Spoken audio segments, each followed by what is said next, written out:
So, Djinn, Yes. before I acknowledge anything in chat, I just want to say that I'm very glad to have you here and not one of our psychologists. Yeah, you know? Fellow philosopher on the table. Yeah, philosopher. Now you're frozen on my screen again, so I don't know what's happening. But maybe that's because I wanted to have a philosopher on screen. And although the other people would like to say that they are philosophers, we all know the truth about this story, right, Djinn? Yeah, there could be made an argument for Ro. Yeah, there could be made an argument, but well, we all know, right? We know.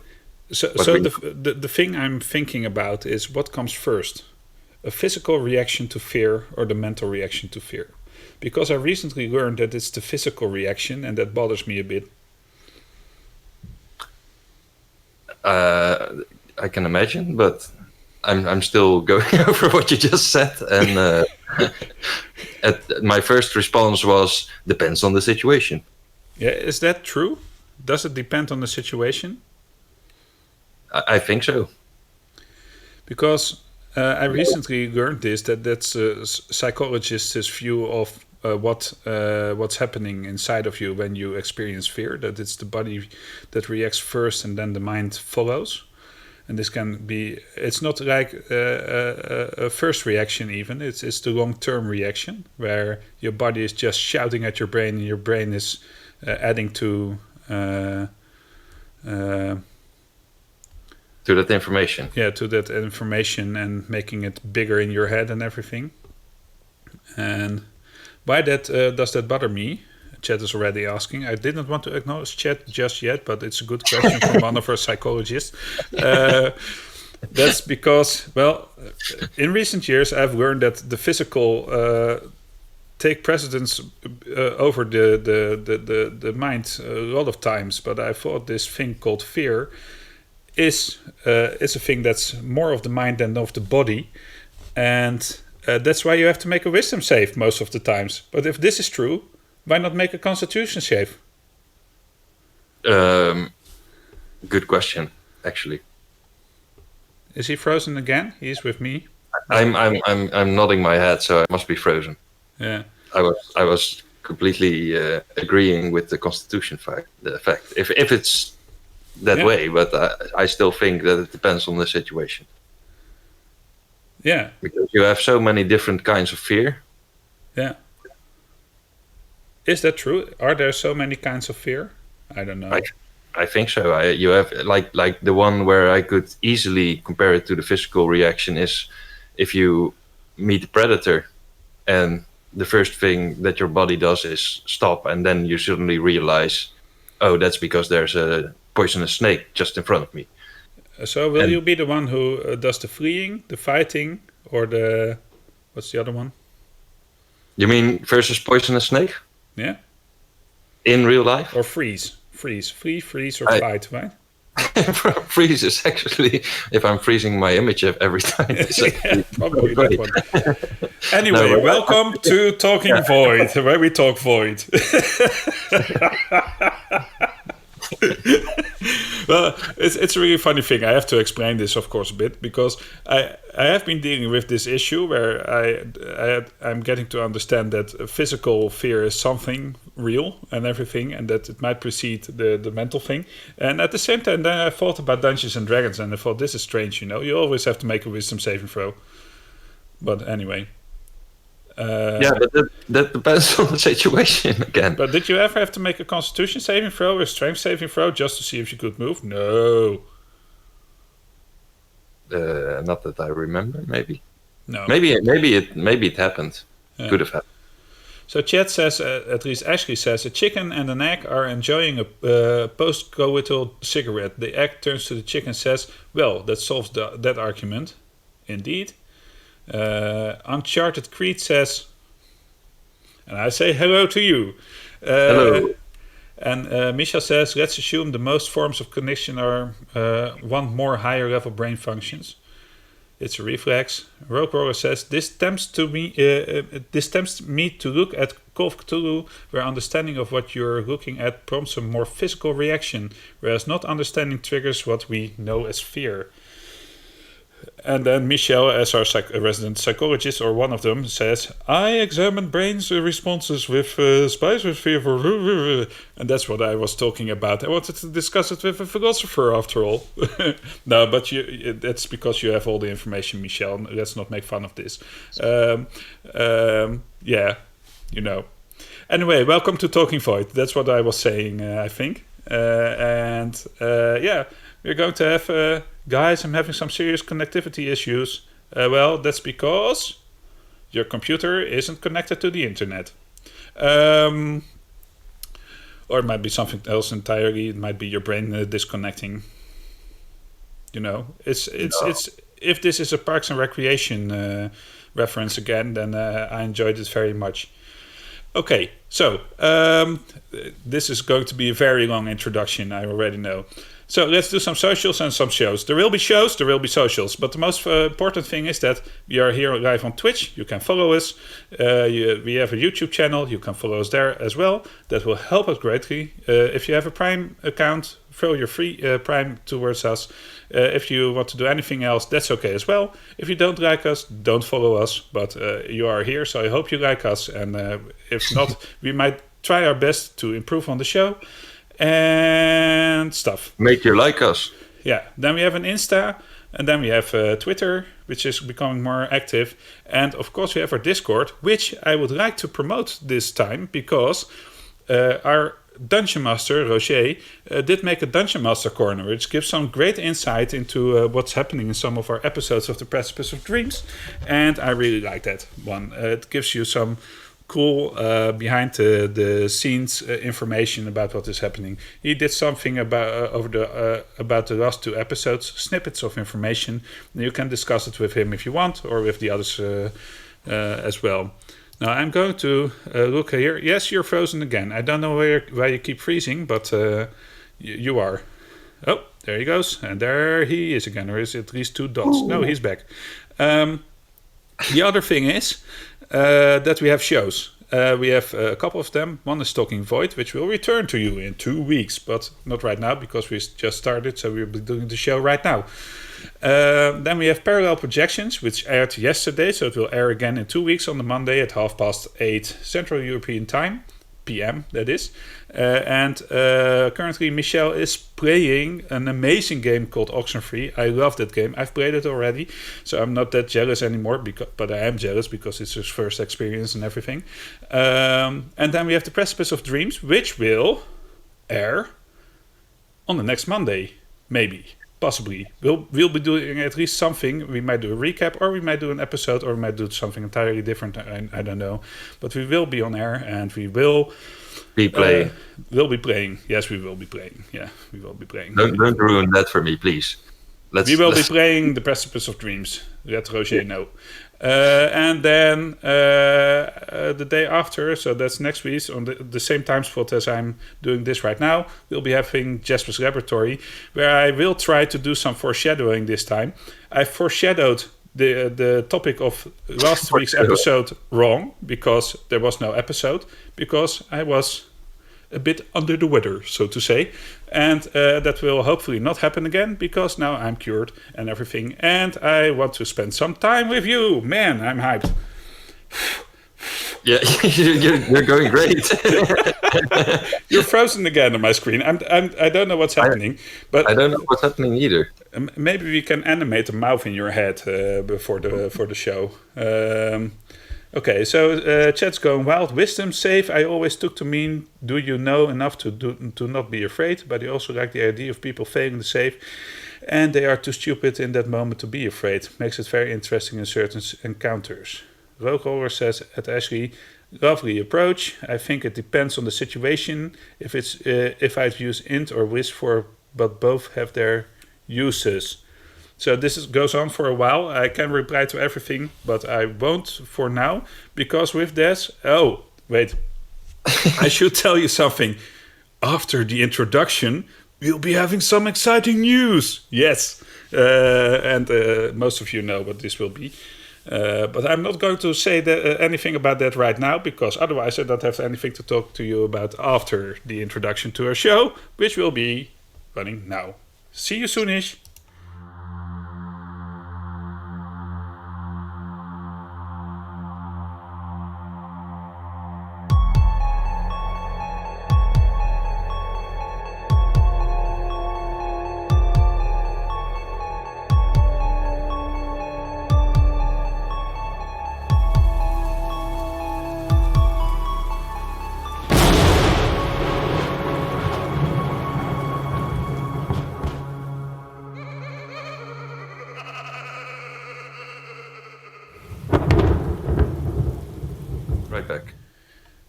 So, Djinn is leaving us for a sec to see if he can stabilize his internet connection.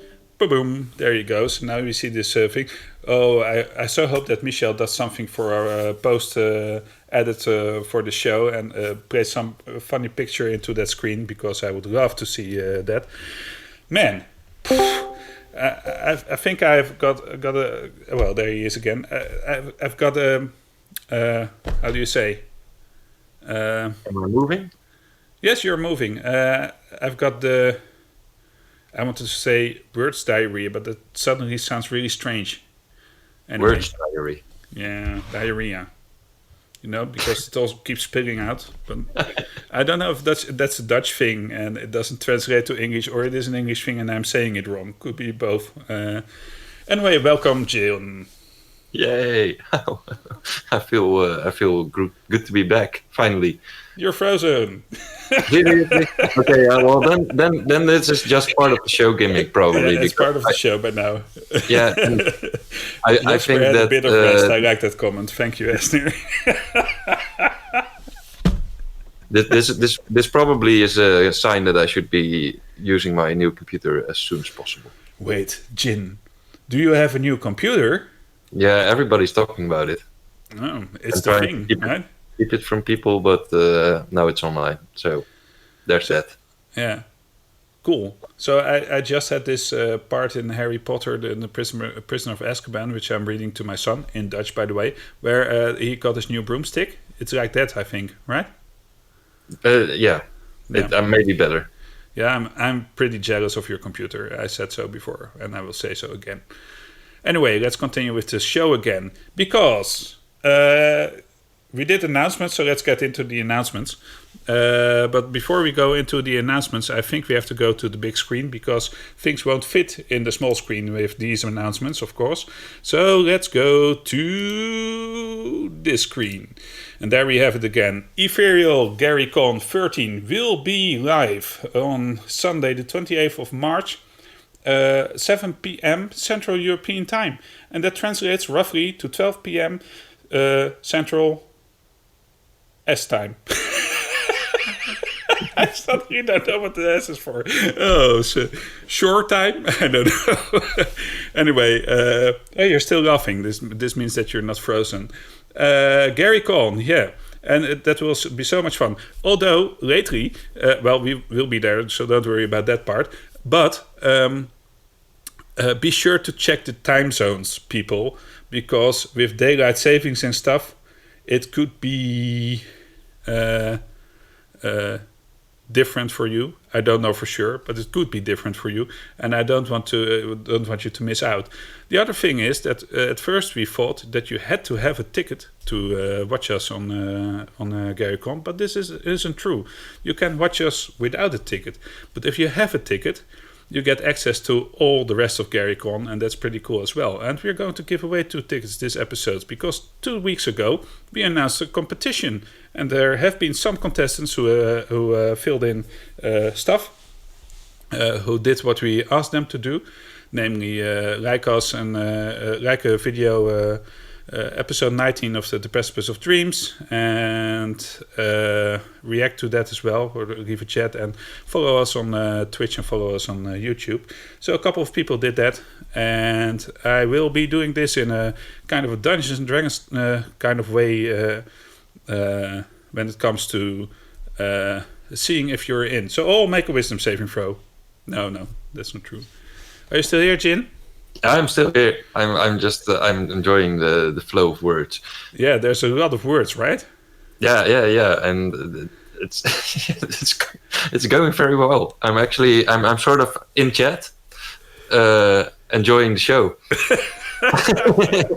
I should make it a one-man show. Really. You could, but it's also really cool to have guests, because I like you talking to guests and with guests. For example, to you. Also, yes. Oh, yeah. Okay.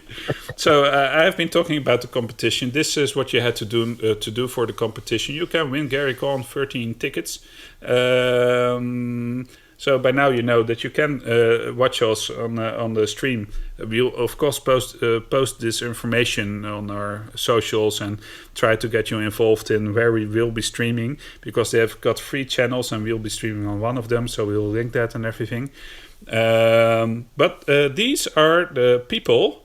They're now on the screen, which are eligible to win such a ticket. So I hope you're all in chat. There are 9 people who went for it. I don't know if that's low or high. I have no idea. Probably the rest of them is buying the GaryCon tickets anyway for a decent amount of money.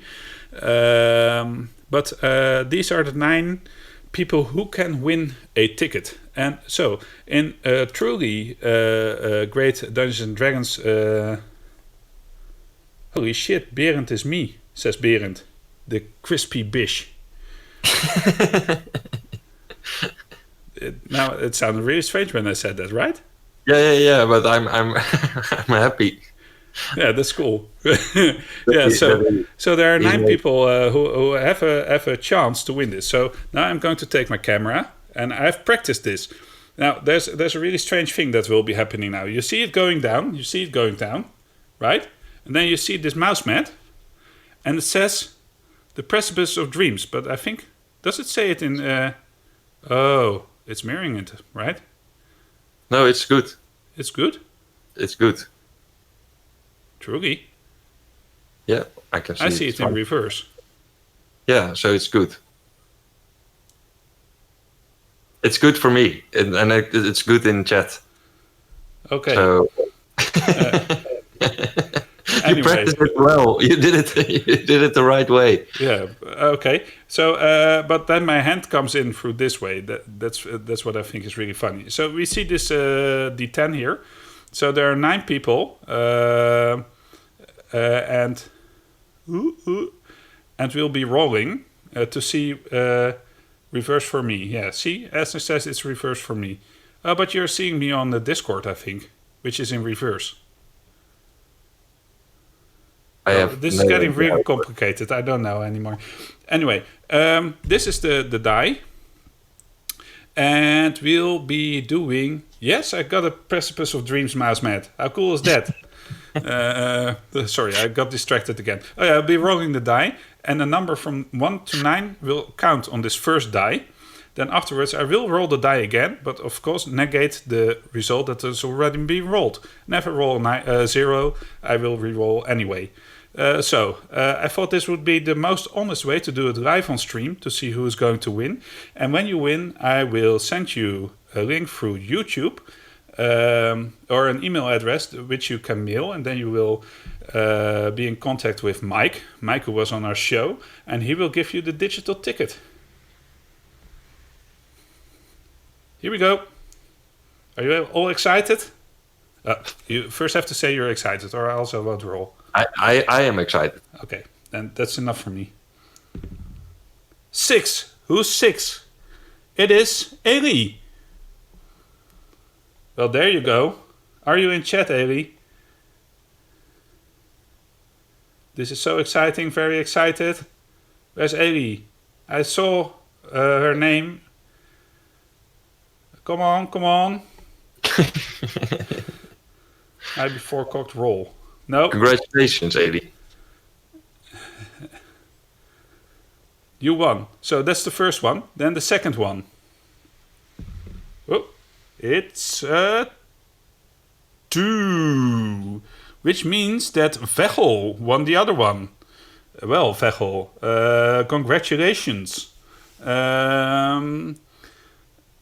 I don't think Vechel is here because I know who Vechel is, and he's probably doing some Dungeons and Dragons related stuff as well. So I'll be turning this camera back to my face. Hello. Anyway, and so it's Eli and it's Vechel who won the tickets to GaryCon, and I hope you all think this was the fairest way to do it. I thought it was a very fair way. Yeah, you could see the die rolling. Yeah, and you throwing it, yeah. And it's nicely linked to your Talking Void adventures. Yeah. So I love your face right now, Djinn. Just keep it this way because it's smiling all the time. So I don't know if I'm still moving. you have a great smile. You have a great smile. I was having fun, and I thought that you did a great job by making it very honest elections in this way. Yeah, right? It's almost not politics. Yeah, it's exactly not politics. It would be very weird to have politics in this way. Yeah, indeed. So Michel's now going to say to Vechel during his live stream that he won a ticket, and then he will come over because that would be cool of him, I think. Right? No, that doesn't matter. Congratulations to the winners, say some people. Yeah, sorry that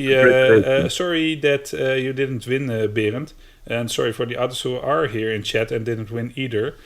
But know that you can watch us anyway on stream, and it's not fair without a Drommel. My fingers, man. Okay, yeah. So that's the whole introduction to the show. You almost did it. It's 22 minutes in. Are we 22 minutes? No, that can't be right? Are we 22 minutes in? Well, we had a lot of fun, I think. I really thought you were going for the full hour. Yeah, no, that would be silly, right? Although we could discuss some more fear and everything. Or angst. No, you did a great job. I did my philosophical bachelor piece about fear. So that's a thing. But it was not about that. No, it was not about rolling a d20 and see if it's constitution or wisdom. Exactly. Yeah. Okay, so welcome to Talking Void. Now we're going to the next big thing of this episode, which is, and then I have to do the switcheroo, which is we'll be discussing 2 episodes of The Precipice of Dreams. No, Ailey is here. Ha ha ha. I was just on the phone with my realtor. What did I miss? Who won? You won, Ailey. You won. You have a ticket to GaryCon. Booyah. Yeah, congratulations. Yay! Oh, that's cool. Nice to see you here again. Yeah, so I hope the conversation with your realtor was a success as well. Then it's a double prize this evening, or it's an evening for us. I don't think it's afternoon for you, probably. Yeah, so but we'll be discussing Emira and Echoes, 2 episodes that start with an E. So that might be a thing now. All our episodes will start with an E. Djinn is logging in and logging out like mad.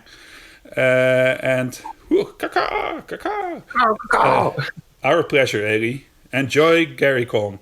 Although we just said that you can at least watch our show without having to buy a ticket. But you get a lot of things for this ticket. You get merch for it. So it will pay itself back, the ticket. And then you will get access to all these things that happen on Discord, which are like colleges and other kinds of rooms where you can join and have a lot of fun. So, yeah, that's cool.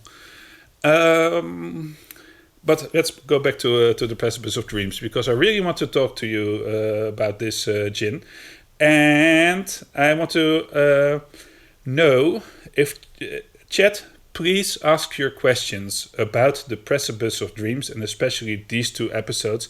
Although I can imagine that some episodes before that help us understand what happened during this episode, you can include that in your questions as well. I had a very angry Dave in Discord. No, he wasn't angry at all, because I don't think Dave can get really angry. I don't know. He always seems so mellow. Anyway, and he said, why don't you ask Chat about your adventure when you're doing Talking Void? And I thought, yeah, why not? So please ask any questions about the Precipice of Dreams in chat. Now you're asleep, Djinn. I'm asleep? Yeah. Or at least your eyes are closed.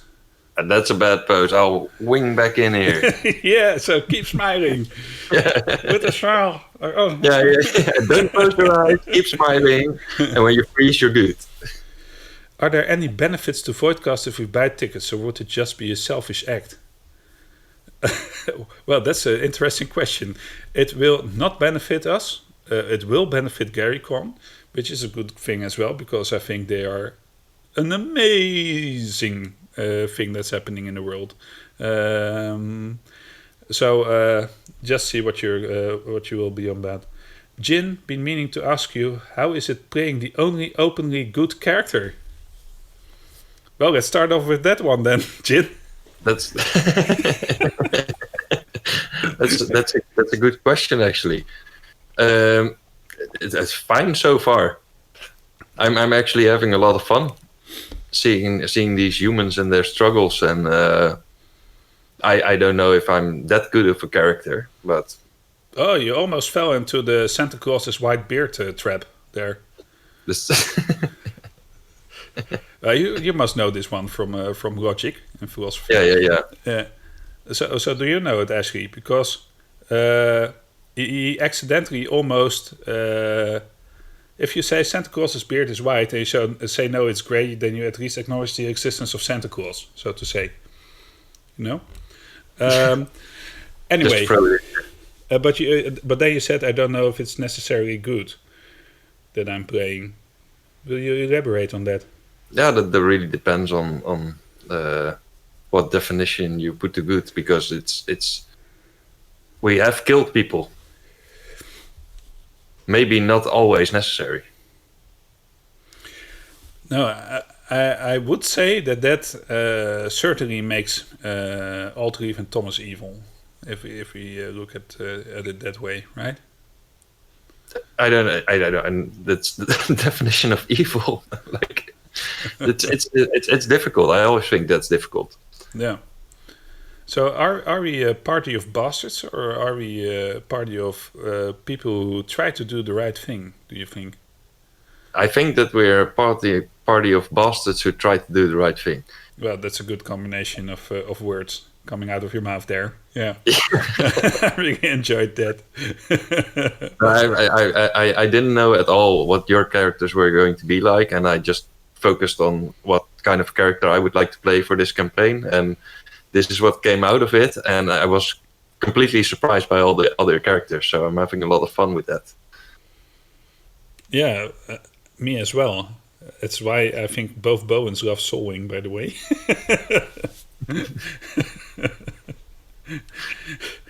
What does Jim want to play? Well, somebody who we'll all be loving soon enough. that was what I was going for. Yeah. No, it was also like I had a lot of things free as to how my character would develop. I didn't have much fixated on this is who I want and to have to be, and because of the enmity at the start of the campaign, I froze in a nice, really cool pose. Oh dang! Nice. Now it's sorry, I'm back. But actually, in the beginning, I was also like, we really need to become a party as a player. I thought that a lot, and there was so much enmity between some of the characters and how that went on that it sort of felt naturally to try to glue that together a little bit, and that's made a lot of part of how I come to appreciate my own character. Cool. I think that's a really. I think that we've breached, but did things with this topic before. Where I've got an echo suddenly. And I have a freeze probably. Yeah. Am I okay again? Yeah, I'm okay again. Is that? Well, now I don't know what I was going to say.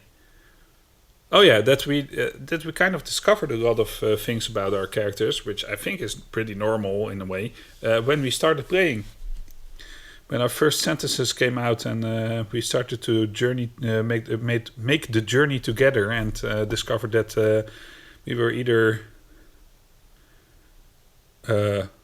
dicks. I can't come up with another word than that, or not. Which of course Bowen isn't a foolhardy stiff fellow, but I think Bowen is actually maybe the biggest good guy of us all.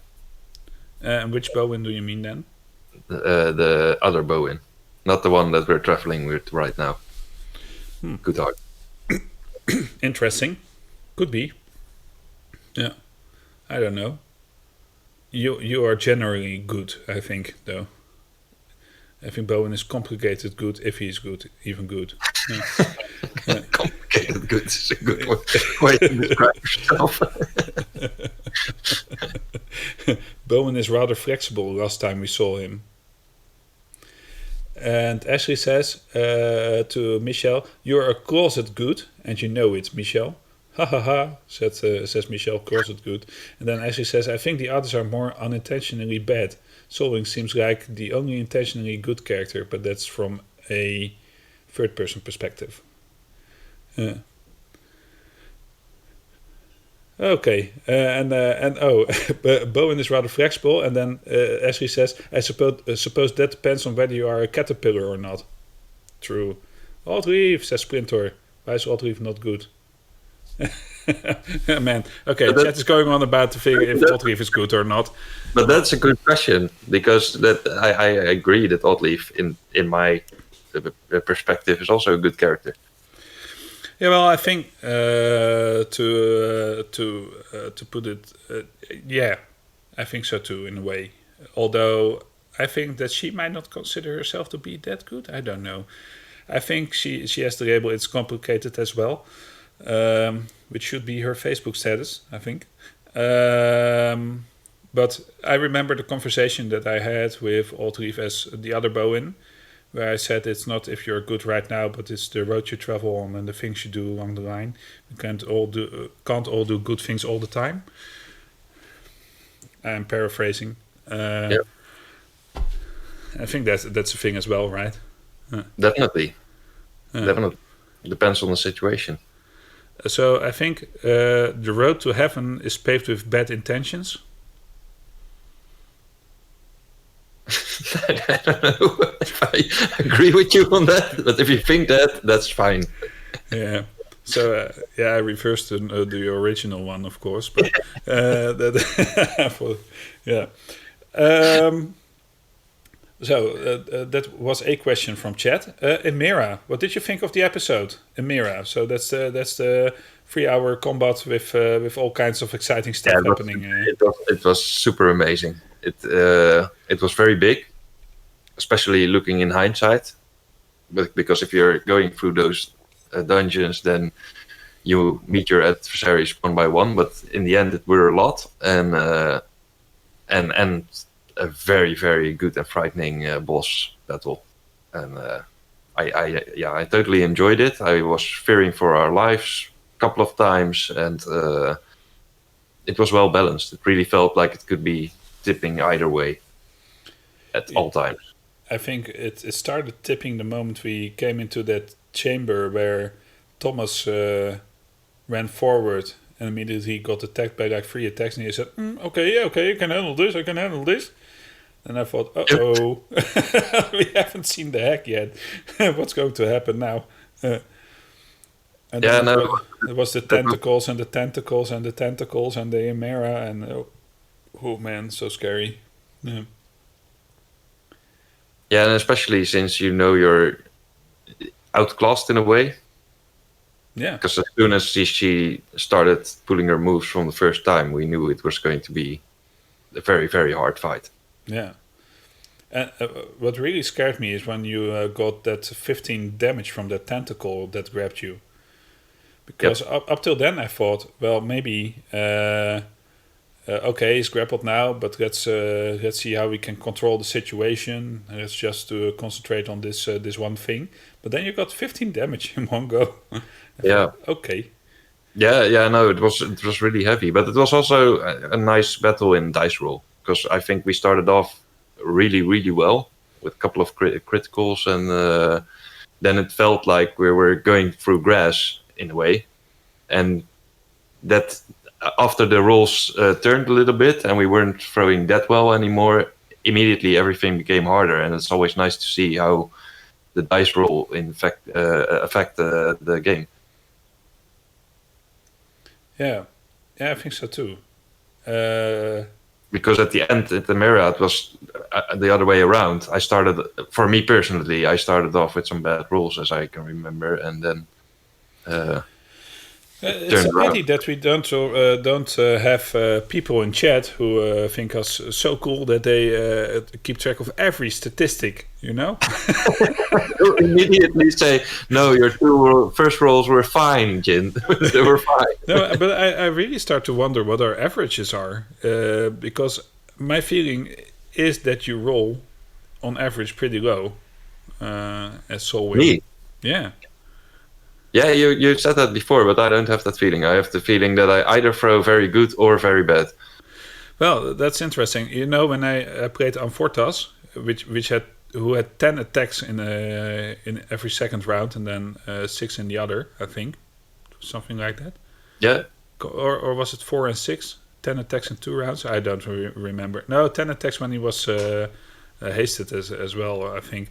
And I rolled like a natural 20 every 4 rounds or something.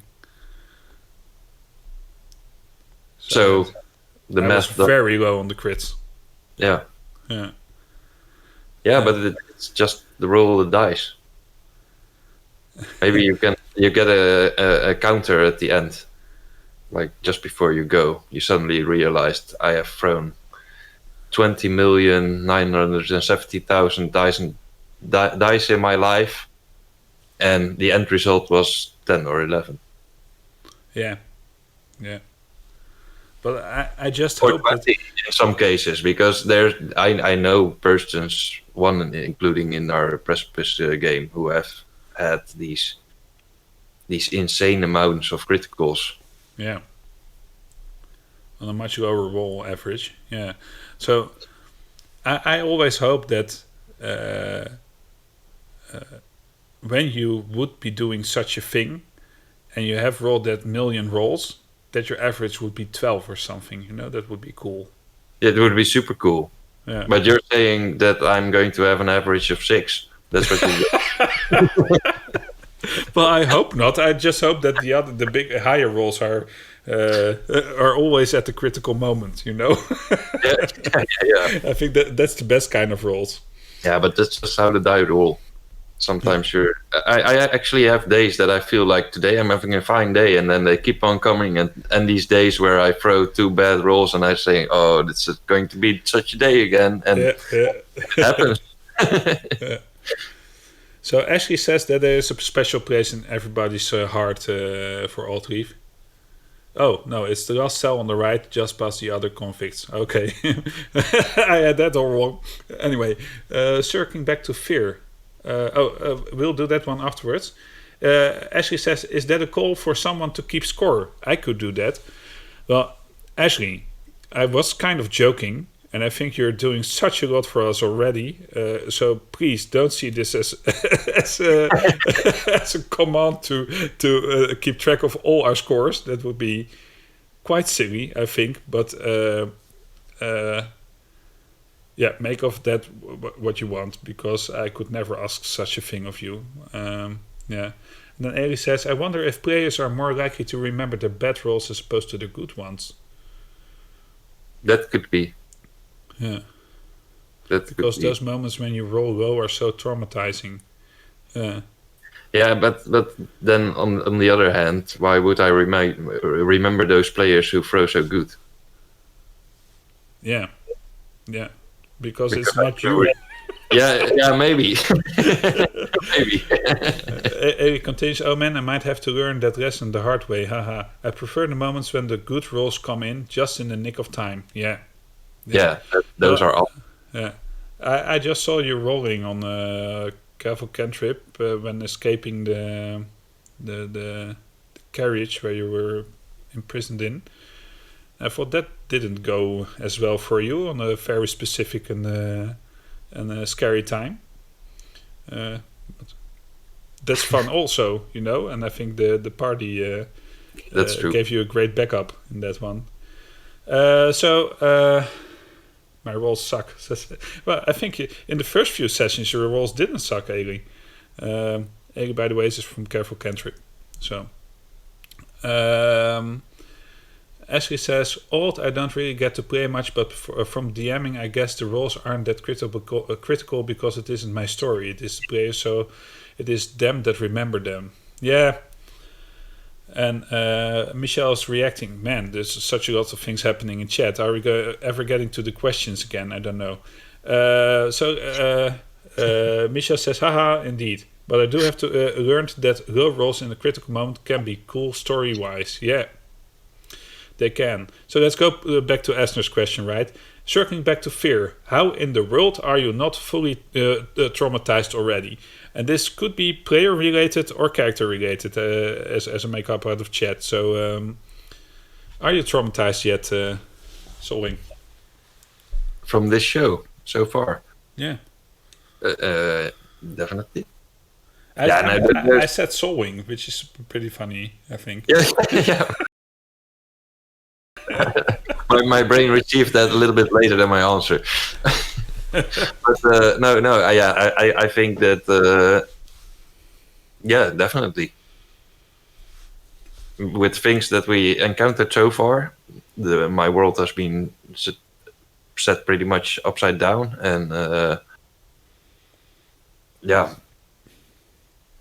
I'm just happy that I have some companions who share that fate with me, who also went through all these silly things that we went through. Yeah. And I call them silly just to not reverb too much on the trauma of it, but our world is being eaten, we're being transported to other worlds where it's also not faring very well, so far, not so good. So far, not so good, yeah. But I think, in the trauma aspect of things. Yeah. On the other hand, we did do a lot of things to change that, and some of them succeeded, which was nice. Yeah.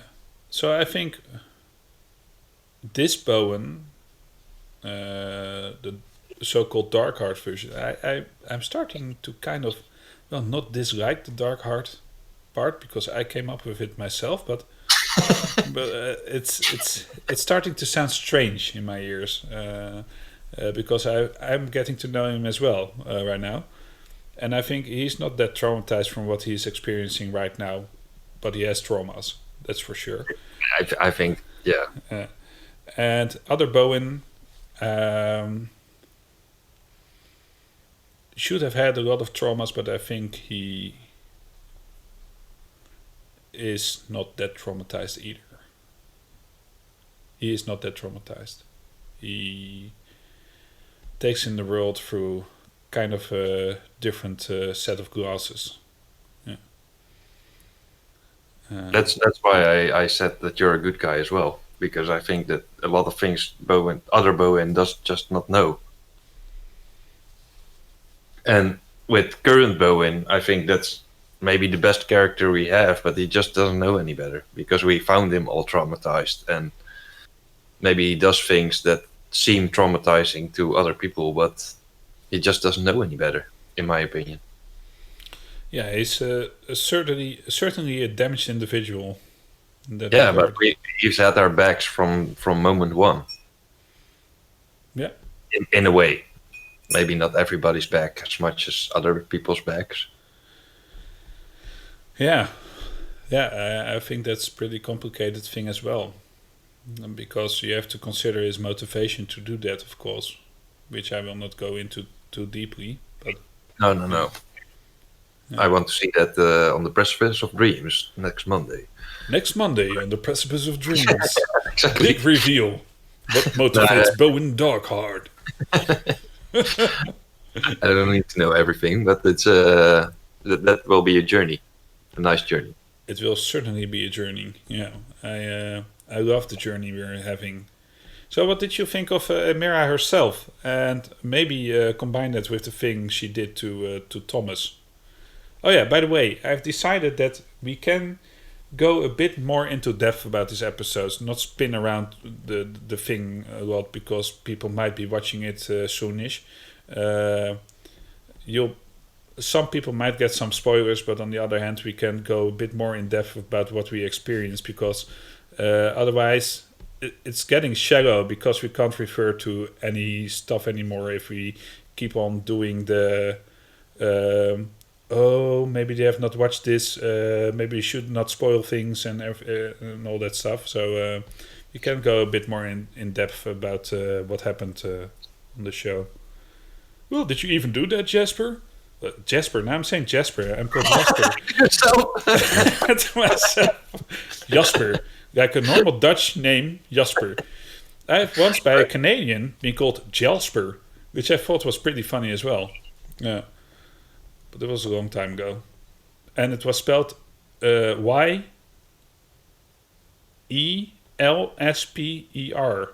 Jasper. Yeah, that's pretty funny. And different. But nice. Yeah, nice. So, in depth, how deep do you want to go? How deep do I want to go? Like to where the hairs keep sticking to in your pipes. Now, yeah, I think that a lot of the things of what just happened haven't actually fixed roles. Sorry, interrupted you. Oh, sorry. No, that's okay. No, it's more like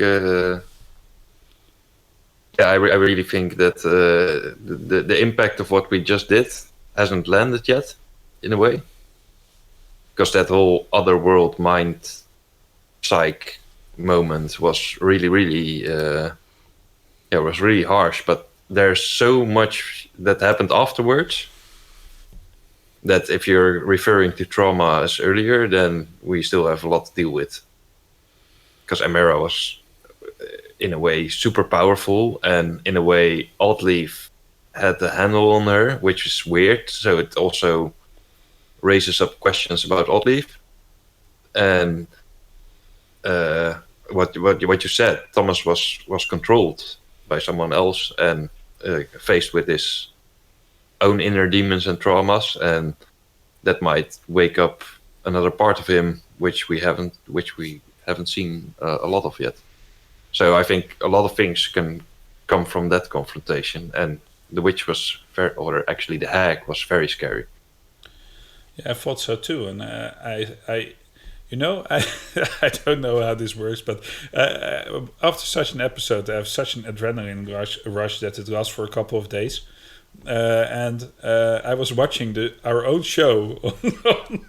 Oh man, almost feeling ashamed for some reason. I don't know why, but I was watching our own show on YouTube. It's not that I don't watch it. That's not the part that I'm ashamed of. But I was so flabbergasted by what I saw that I had to comment on my own thing. I said, "Wow, this was such an amazing encounter," and here you can see that some encounters that are made for level 3 parties feel like level 20 encounters for some reason, and I think this was really was one of them.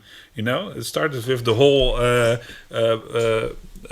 dancing ballroom scene with all those scary things happening, where you really thought, man, this is kind of end game material. And it even started before that, because when we were in the dancing hall, we already had a silent covert super mission behind us. Yeah, so it was one big roller coaster. Yeah, I thought, man, what did we get ourselves into? Maybe we just accidentally walked into the level 20 zone, and we really have to return to the level 3 zone, you know. But that made me think that when you do an adventure, I know Roger is going to top this again in scariness at some point, maybe much earlier than later. And I thought, well, what is the difference, you know? Why shouldn't you experience these, well, maybe traumatizing, super, I don't know, I don't even know the word for it, you know? Events. Intricate events. I think those are the right words to describe this at an early level, and feel kind of the same kick that you do at level 20, in a way. This is really powerful. Yeah, really powerful. And we, of course, do not know what she would have been if she had not been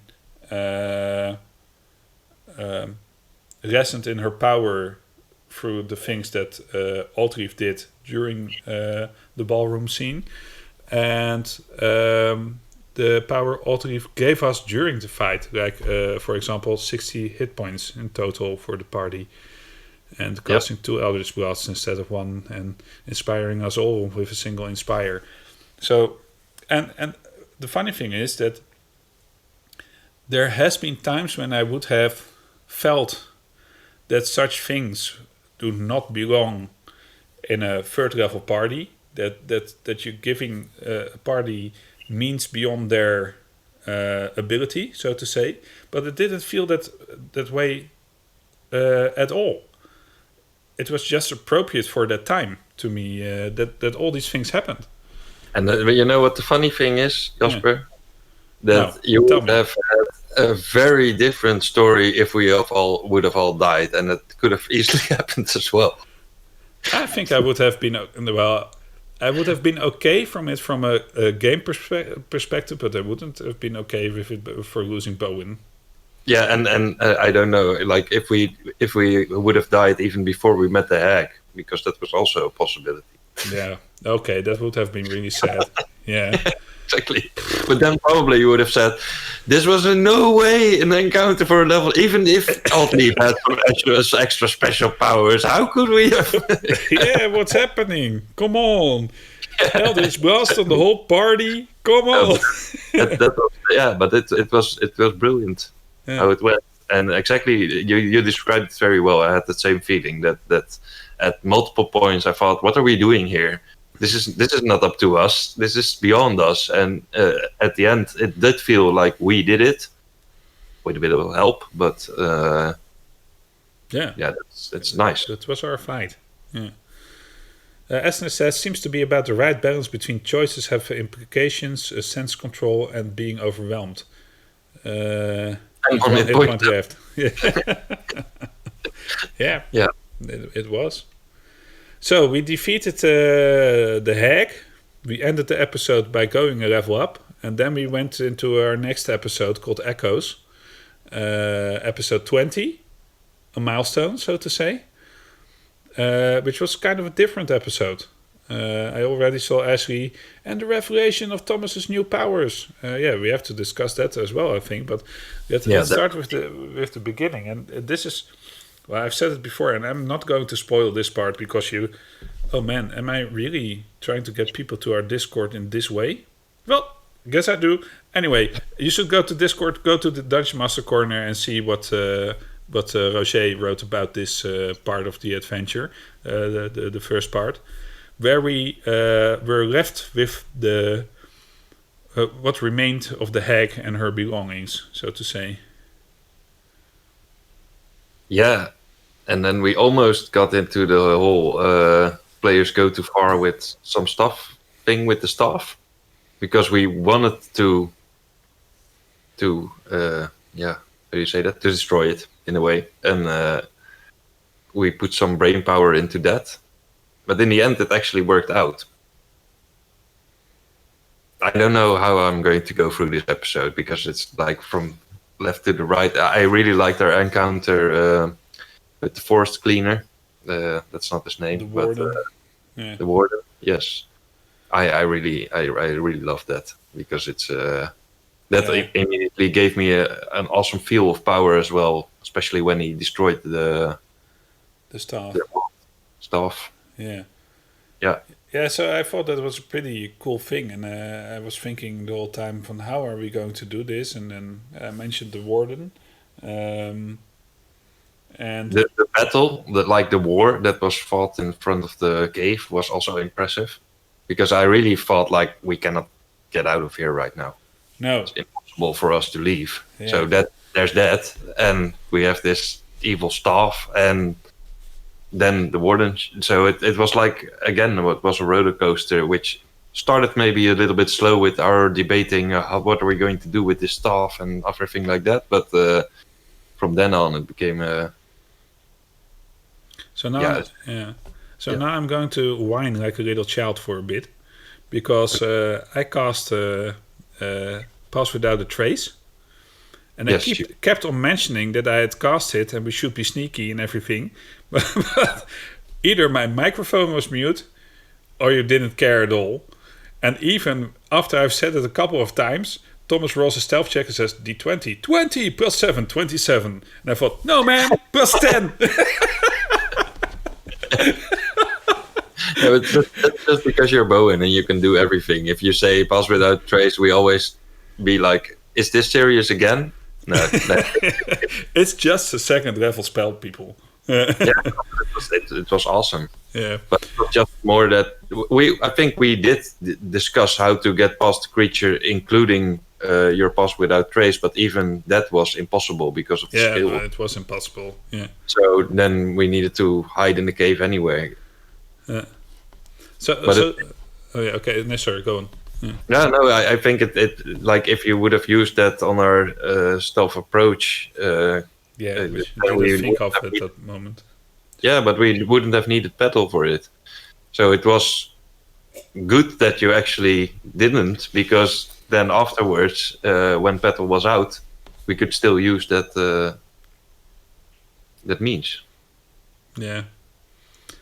Michelle's saying, did you expect an award? Sure. For what? For casting a spell, I think. That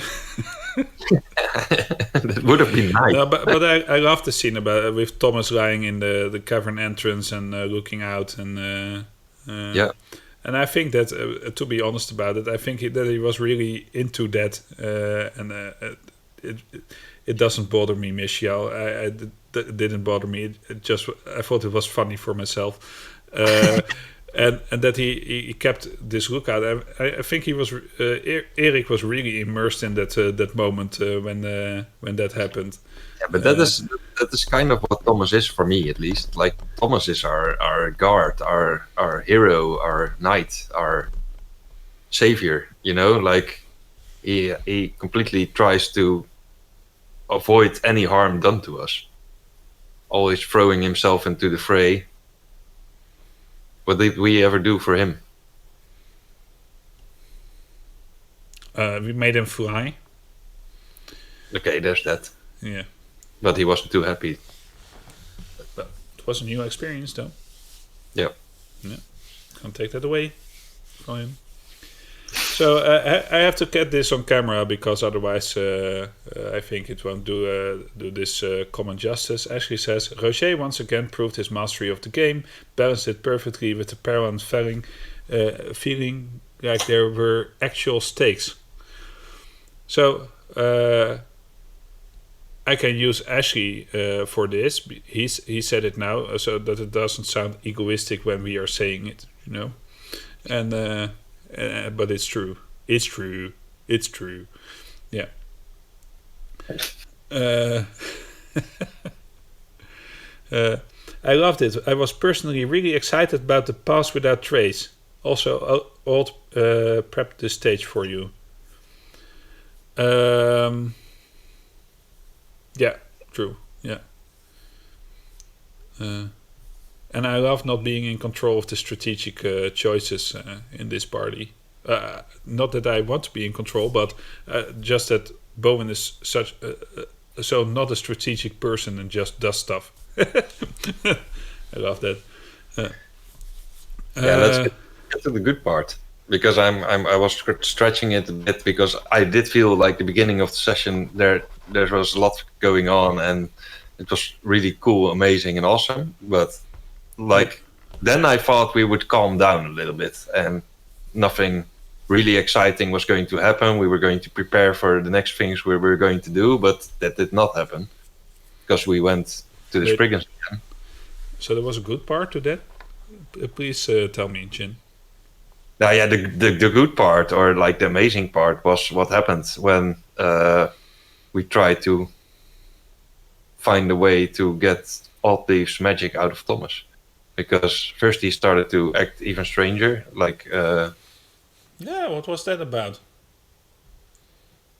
Yeah, I think that Oddleaf had some command over him. Yeah, I think so too, but and I understand the game mechanic behind it, but it makes me so curious about Oddleaf's character, in a way. because you'll never be a slave. And we hear all that kind of stuff, and you are in control, and you are powerful. and then, and then the first thing that happens is that she makes a slave. Yeah.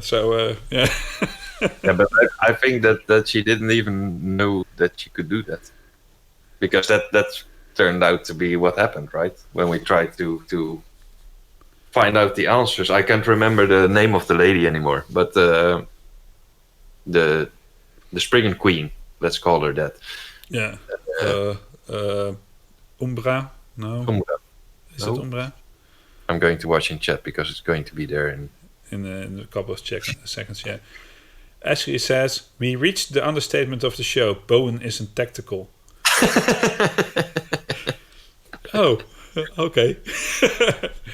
Well, I was very tactical at the Emera fight, I must admit. I've been, but we were all very tactical, and I loved that part because up till then we had really been, just winging it at times, combat, and doing really strange stuff in between. And especially as Bowen Goodhart, I did a lot of really strange stuff. And this fight was all okay. How can we get to Emera without getting ourselves killed? And I love that part. Do the super strategical tactical stuff. Yeah. Not exploiting them, but knowing so many rules that it all came together in that fight. Yeah, with all of us combined. Yeah, I think we really did a good job as a group there, positioning and helping each other and understanding what we're all planning to do without even that much conversation about it. It was still mostly in game in a way, but it was more tactical and maybe a bit out of character because of that. I don't know. No. Hey, the Arden 25. Hey. Hello. Of Veerden. The Arden. I think I said that last time when you arrived. Yeah. But I don't know. I still don't remember the Umbra. Maybe no. I don't know. No one is saying it in chat. Well, I was sort of expecting it, but like that interaction between Oddleif and Thomas and her was like, I want to say the best part of the show, but it wasn't, because the start and the things that happened there were the best part of the show too. So it was just a very good show. Wow. I really enjoyed that a lot, and the conversation about what their interconnection was, and the part after where Thomas got cured, or at least Thomas was. I loved how she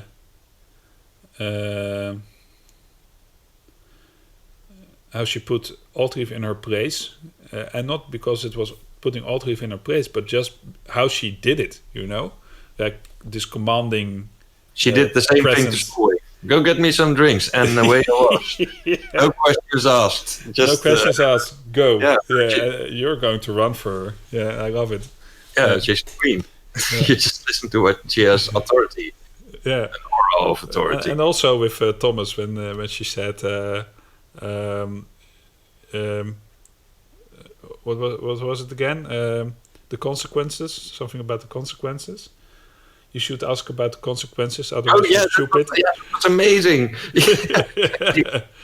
And then, no, it could not be death. Oh, okay, so what are the consequences? Good question. And then, well, it might fail, but if you fail, it's death. Paraphrasing again. Yeah. So the reason why I can't remember her name is because I've got Urtur, which is my campaign name, and I've got the lady from Urda. It wasn't just Urda. Yeah. Oh, yeah, there. Urda. Yeah. Came up with it at about the same time. Thank you. Thank you for. Which is funny because he's typing it before it comes on the show, So I'm saying Urda, and then it arrives in chat. So for him, I'm saying it later than it has arrived in chat. Well, I'm saying it before it arrived in chat. It's amazing. Yeah, it's amazing. It's amazing. Yeah. So funny way how these things work. I didn't know that was the question. The ordeal with Thomas encountering himself was just awesome as well. Yeah. So Really. these aspects, and I liked the one about Gunther at the end, where we all got pissed, even though we weren't part of it. Yeah, that was nicely done. So again, a very special episode, totally different from the all combat one, but very. I think the last 3 shows in that sense were 3 completely satisfying evenings for me, although they were completely different, and that shows how fun the game is. Yeah, I would add the 4th as well, the one where we entered the swamp.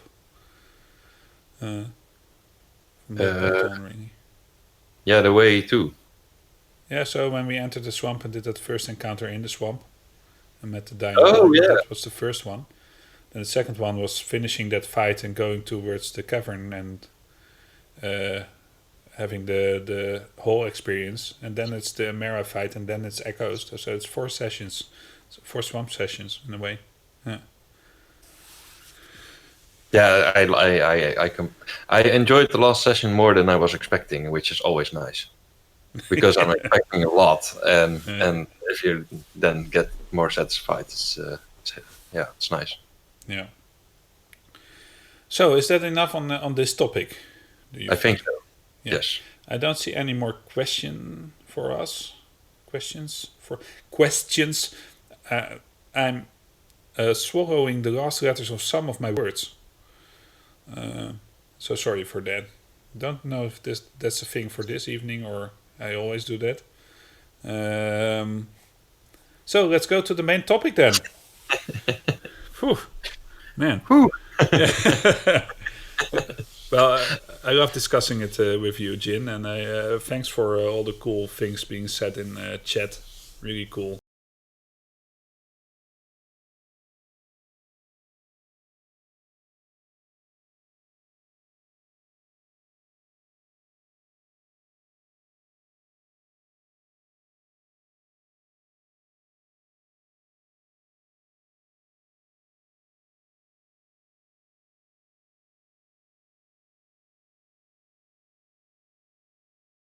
Yeah.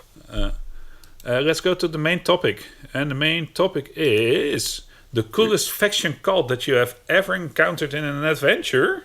Question mark. It's more like something like, what was the coolest faction, organization, cult, or something similar that you have ever encountered in an adventure, and why? But it just didn't fit on my screen, so I had to shorten it a bit. And let me tell you, Djinn, this was a difficult question to answer. It was.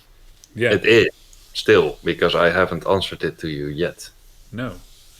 So maybe we'll be doing that shortly. Super short. Shortly.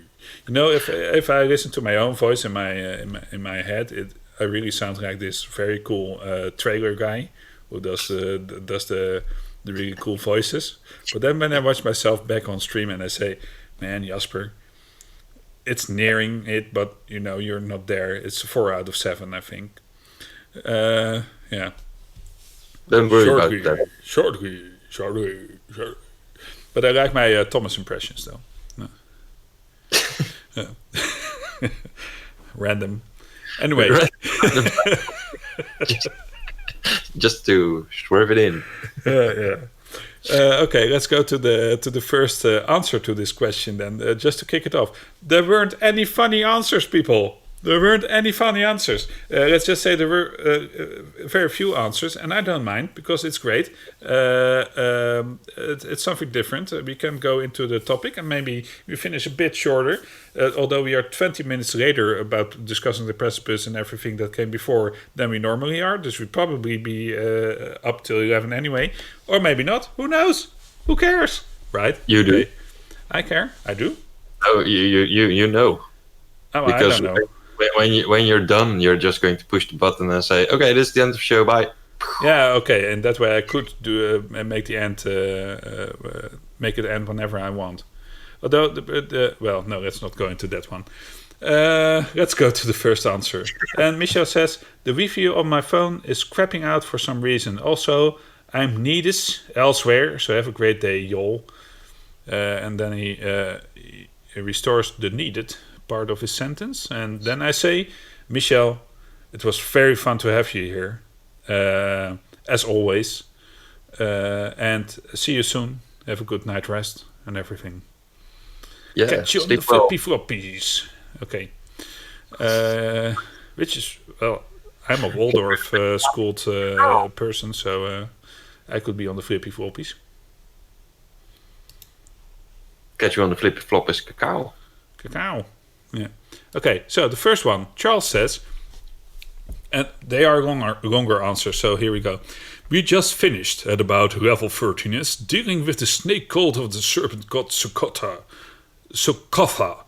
Yuan-Ti are nasty in groups.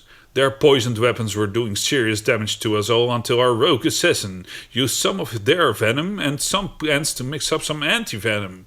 Made us immune to their poison for 10 minutes and resistance for an hour. The fact that they could look human made them really dangerous. Their human leader was a trickster cleric who plagued us for quite a while. That's super nice. Yeah. Not because they try to kill you, but that sounds like a super good organization to have in your campaign. Yeah, so do you know the Yuan-Ti? No, I don't. So they are either snakes who sometimes look like humans, or they are humans who sometimes look like snakes. I can never remember. And they infiltrate whole societies. That's the thing they do. And then they are very dangerous and intelligent enemies. So you say it's cool. I think it's cool as well. But I also think it's cool because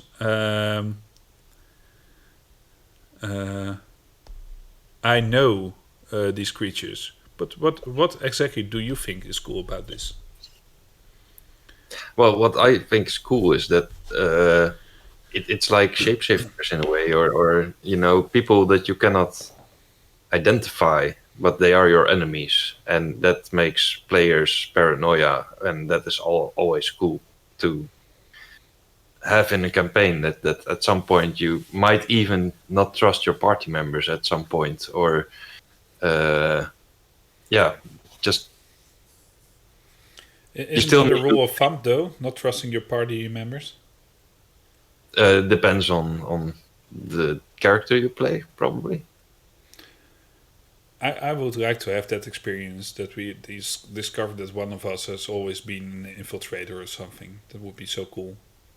That would be super cool, but I would know, I wouldn't know who it would be, because everybody already showed that they have their good and their bad sides. It should be me.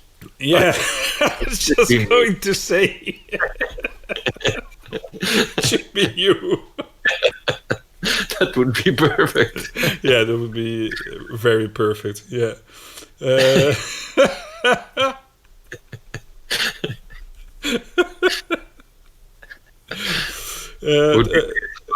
Because I'm not a snake. Yeah. Okay. Yeah, that's true. So that's cool. Then maybe some kind of coatl, like the. I'm going to try to think of some reason that I could be the backstabber of our party, but I'm going to have a tough time doing it. Well, we have 2 backstabbers already. Oh no, sneak attackers is what's called these days. Yeah. Ashley says, again, it was another question that DM struggled to answer because we make them up. It seems a bit weird for us to say how cool they are. Yeah, is that true, Ashley? Maybe you have to become a bit more Dutch, because we are self-promoting such a lot of things.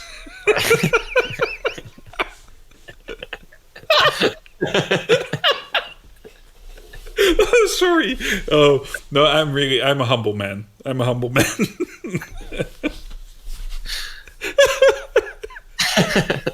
Okay, here you go, people. I broke myself. That's the thing that happened there. That's the best thing that can happen to your show, Jasper. Yeah. It's impossible not to laugh if you're laughing.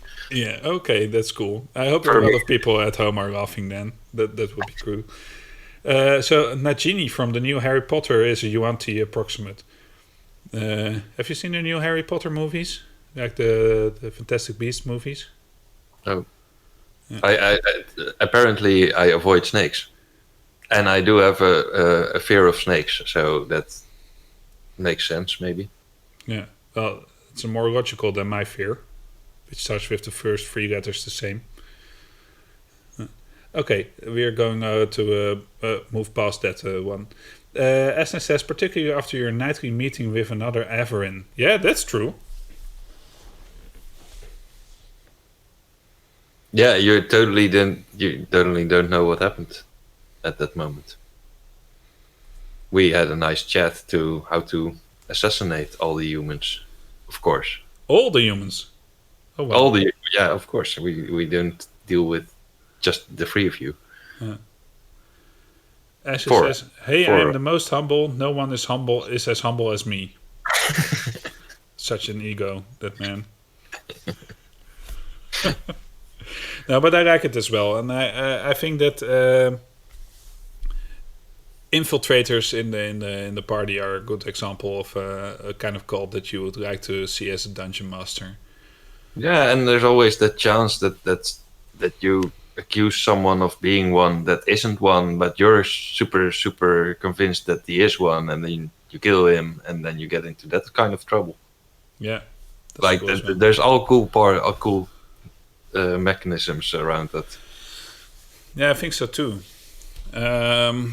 Hey, by the way, Djinn, after the show ends, I think you have to watch the show again, and then just synchronize your head movements by just filming yourself, and then Michelle will put that in. Will be hard. Yeah, definitely. I don't know if I can. That's why I'm talking so much, so you don't have to talk that much, and it will be easier, and you can just do this, nod a little bit. Maybe just sit like this, and then hope that people think I'm frozen. Yeah. So let's go to the next one, right? To see what these answers will give us. Spoilers ahead. There will be some of Eric's in between as well, because he had a mood. Yeah. But the next one is from Brittany. My game is currently taking place in the Shadowfell. We briefly met a group called the Ebon Stars, who are basically vampire hunters trying to take out the ruling Imperium. I forgot what goddess they worship, but if she accepts you as her follower, you get a ton of new spells. Dark Vision or Superior Dark Vision and See Invisibility, as well as access to the School of Light spells and Kobold's Press Deep Magic. My dungeon master loves using school-specific spells to differentiate his orders and cults. That's quite a nice way to build a world, I think. But that's more. Maybe this is more a thing for you to react on. Yeah, is it? Yeah, I think so. I loved it. I loved the whole story, and I love how that can. But it feels like a builder perspective thing.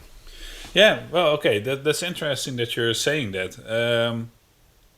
I have this sense where when I'm being a dungeon master, I really like to keep my characters clean in a way, not add too much onto them.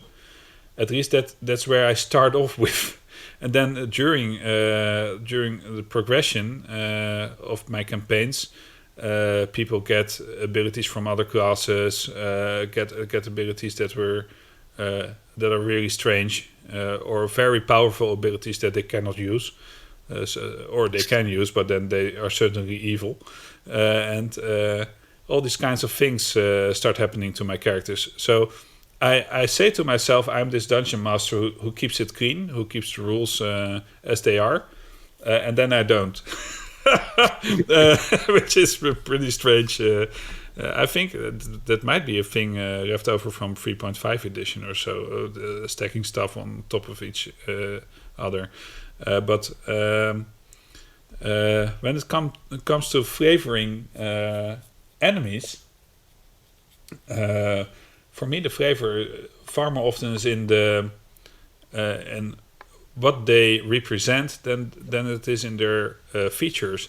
The features are more often more down to earth than those of the players, and they are enhanced.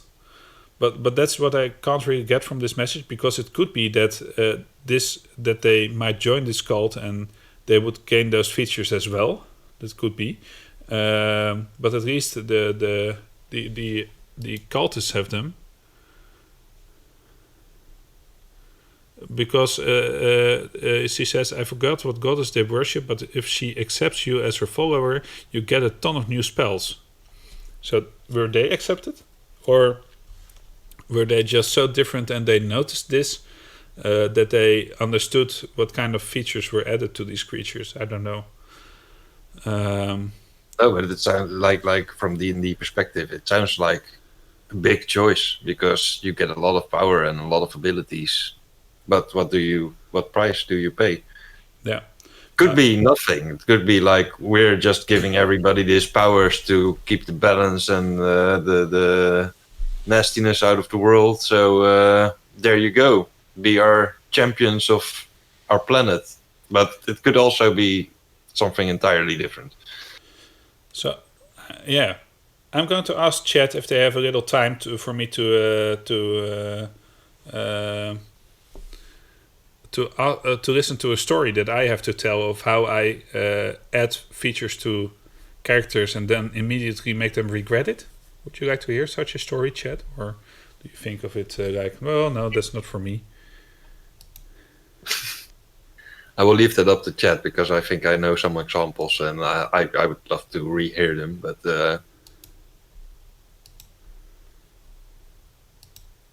well, the chat isn't saying anything, so I think we'll skip that one. Do it for the others. Okay. Yes, please, Jasper. You were slow there, I think. Seriously, please do tell. Okay. So this is going to be a bit of a long story, but in my running campaign, I had this character. Well, what you have to know about my world is that in this world, you had an era where there were these dragons who were scent dragons.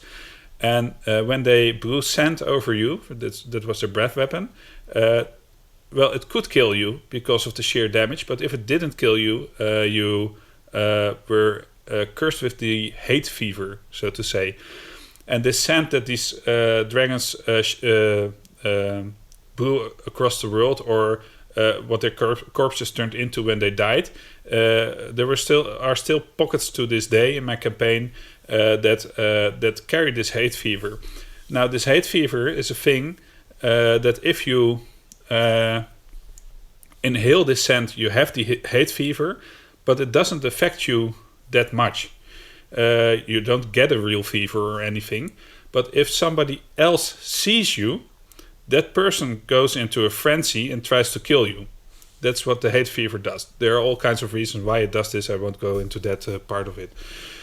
So one of my characters wrote a backstory where he said that he was a nomad half-orc with a nomad tribe living on the savannah.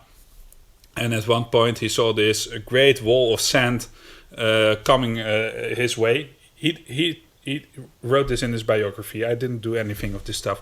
And this wall of sand came to his camp, and his whole people started running, and some of them were swept away by this wall of sand that flew over them, and some of them survived, but he was the only one that could get out of the sandstorm before it really even hit him.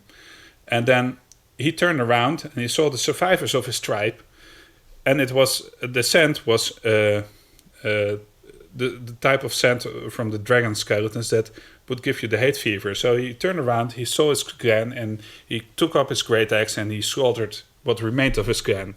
Sad backstory. So his arc was that he left the savannah, felt a big regret, and was pretty mad at this kind of things, and tried to rid the world of this stuff. And then he finally came across a person who was a diviner, who told him that there was a way to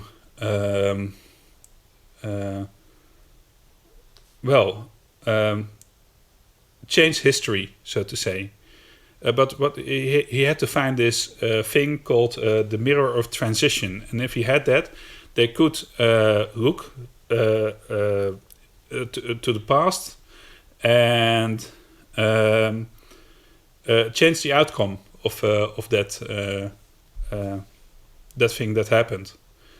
So upwards to this point where he found this mirror of transition, I won't go really into detail what happened as well, but I said to him, well, after this cool encounter that we just had, another big boss that he defeated that was his enemy from another part of his story arc, I said, well, you feel elated and you feel that you can accept this new path and add it to your barbarian path. He was a frenzied path of the frenzied berserker, a barbarian, but he could now add the path of the storm herald to his name with the desert thing. And I said, but it will come at a cost. And he said, well, it's cool, story-wise, okay, let's do this. He got the mirror in a kind of strange way. I won't go into that either. And he returned to the wizard. And the wizard said, oh, finally. And then they suddenly started doing, well, should we do this? Maybe there's a catch, you know. And then I said, man, we have been on this quest for like episodes and episodes. And now we finally have this mirror and you won't use it because you suddenly feel scared of it. They said, okay. So the wizard, the diviner, held the mirror up and he put his hand on the mirror and he saw himself hanging over the savannah. In far away, he saw his village. And so he was high up in the air at a mountain range. And I said, what are you going to do? He said, well, I'm going towards this village. And I say, okay, cool. And they say, you're flying and you're really making some speed. And you see the villagers, some are outside and walking, and you recognize a few of them. And I say, okay, I'm going faster. I say, okay, that's cool. And then I said, well, they suddenly are starting to run and everything. And what are you doing? Well, I have to get there, so let's be quick about it. Then I said, well, you're suddenly realizing that you don't know what you are at this moment.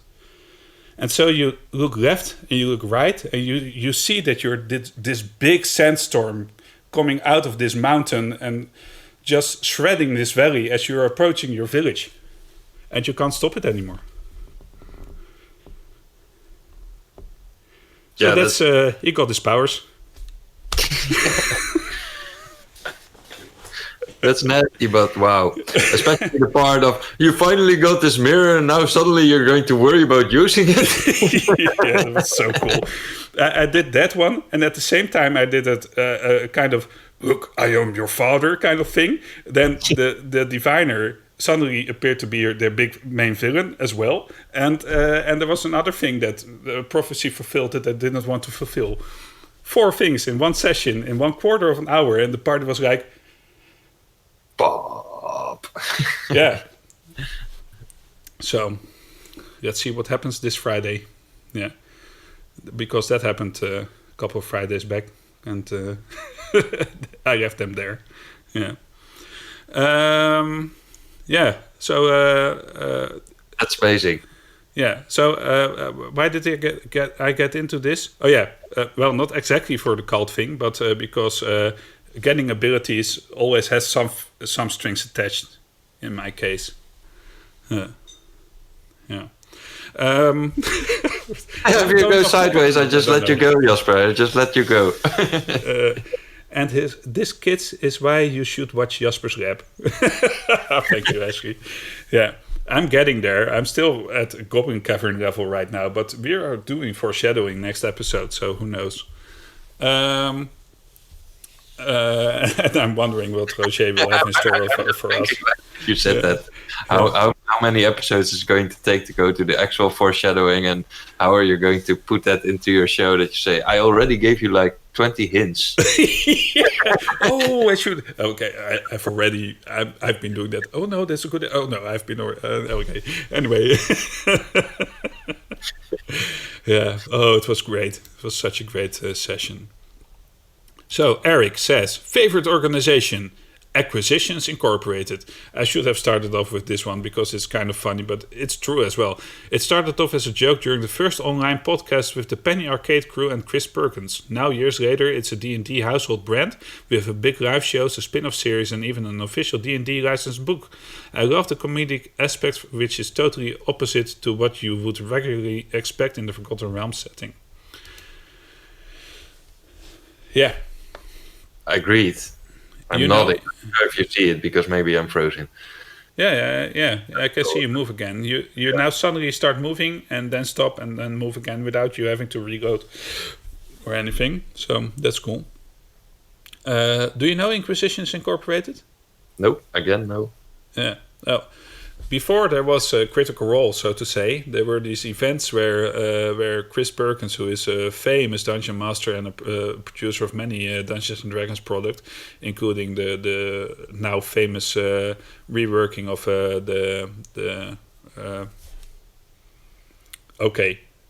mind blank, the Ravenloft thing. I can't come up with the advice. Well, it will be in chat soonish. But before all these Dungeons and Dragons became big, because it's big right now, you had Penny Arcade, which was a group of nerdy friends who did comics and everything, who did this live performance show on stage every year at some con. It might be Gen Con, I don't even know right now, but somebody will possibly correct me or say what it was. And they had these really funny shows which showed off their playstyle in really weird ways, and it was pretty cool. They made a corporation, so to say, which dealt with how would you say? It's adventure for Jinx, so to say. It was Gen Con, so okay, there you go. And they did it really well. And Jim Darkmagic is one of the characters that, if you ever know a character named Jim Darkmagic, you probably immediately think, well, that's funny. Could have been on the Serious Characters episode just because of the name. But that name became a staple name in the Dungeons and Dragons community after those sessions. Yeah, and they're really fun to watch. So if you could ever find them, just do. Yeah. Find some time and just watch them. I'll try. Yeah, they aren't that long and they are funny. It was insurance for adventures and the corporation providing the insurance cover. Yeah. Oh yeah, that's yeah. So you understand how funny that can be. And you just have to see them because I think there's like a 2012, 2013, 2014 version. Try to see the first one first and then progress through them. So, Eric, of course, it's a cool organization. The other one says, and this is an interesting one, Eric says, favorite cult of Adon. This cult, which has grown to become the dominant religion in the Precipice of Dreams. This cult is made up of naive followers, most of whom have no idea they are following an evil god bent on yet unknown sinister goals. Oh, I don't want to. Yeah, I don't really want to put them in that position. There were some nice Adon followers as well. Should like Bowen Darkheart and no. Was it Thomas? Okay. No. But that's really bugging me, you know. I, as I said in previous episodes, I so hope that Aiden is just a good guy because I don't know anymore. But in a way, they are a cult, of course, or a religion, but that could be close to each other. But I would say religion in this case because. Yeah, because we don't know, and we're going to give them the benefit of the doubt. True. Yeah, that's true. But I think guilty until exactly. That's so not a cult or religion until proven otherwise, and then they become a cult. Can we agree on that part? Okay. But it's a funny answer, though. You said there were no funny answers, but this one is funny. Yeah, but that's an Eric answer, so I couldn't put it at the start. I had to put it later on in the show, you know. It's okay. Maybe that should be our chat name after the that description. The Cult of Adon, or what? Or did I? Yeah, exactly. The Cult of Adon is a chat. That's a cool one, though. I like that one. The Cult of Me Adon. too. But then I just hope that when you just say this, I'm part of this Cult of Adon. When you're just walking across the street, you don't get arrested or something. Or just meet other people who say, "Oh, I know them too." Great cult. But if you have Critical Role and somebody says, "I'm a critter," and then you say, "Yeah, you're vermin. You're a hamster," or something. No. Yeah, I don't know. But if you say, "I'm in the Cult of Adon," and we do well, I don't know, a bunch of naive followers. That's me. Yeah, good, Ashley. Well, that's another answer from Eric, and it's funny, and it's a thing to think about. I have to admit, but until proven otherwise, I think he really is a good god, and he's okay. This is what I'm having trouble because it's also the name of the world, and I consider that to be a she in some way, but I refer to Adon as he as well, and it confuses me. So I should say they probably. No. Here we go. Because this can be on the big screen. Wood? We are going to have a big screen answer. Big screen. Big screen. Yeah. My players are just entering a conflict with this is by Nikki from the Dutch 20 community. My players are just entering a conflict with a cult of assassins. Think about this cult as an over-the-top black cloak revenant type. These are agents of the Raven Queen, goddess of death. She decides to rise as a revenant after all. And the Raven Queen isn't really evil, just cold, mysterious and chilly. So one player was a cultist in his backstory. Think Jim Jones type cult. Do you know any Jim Jones? Jin? No. No, me neither.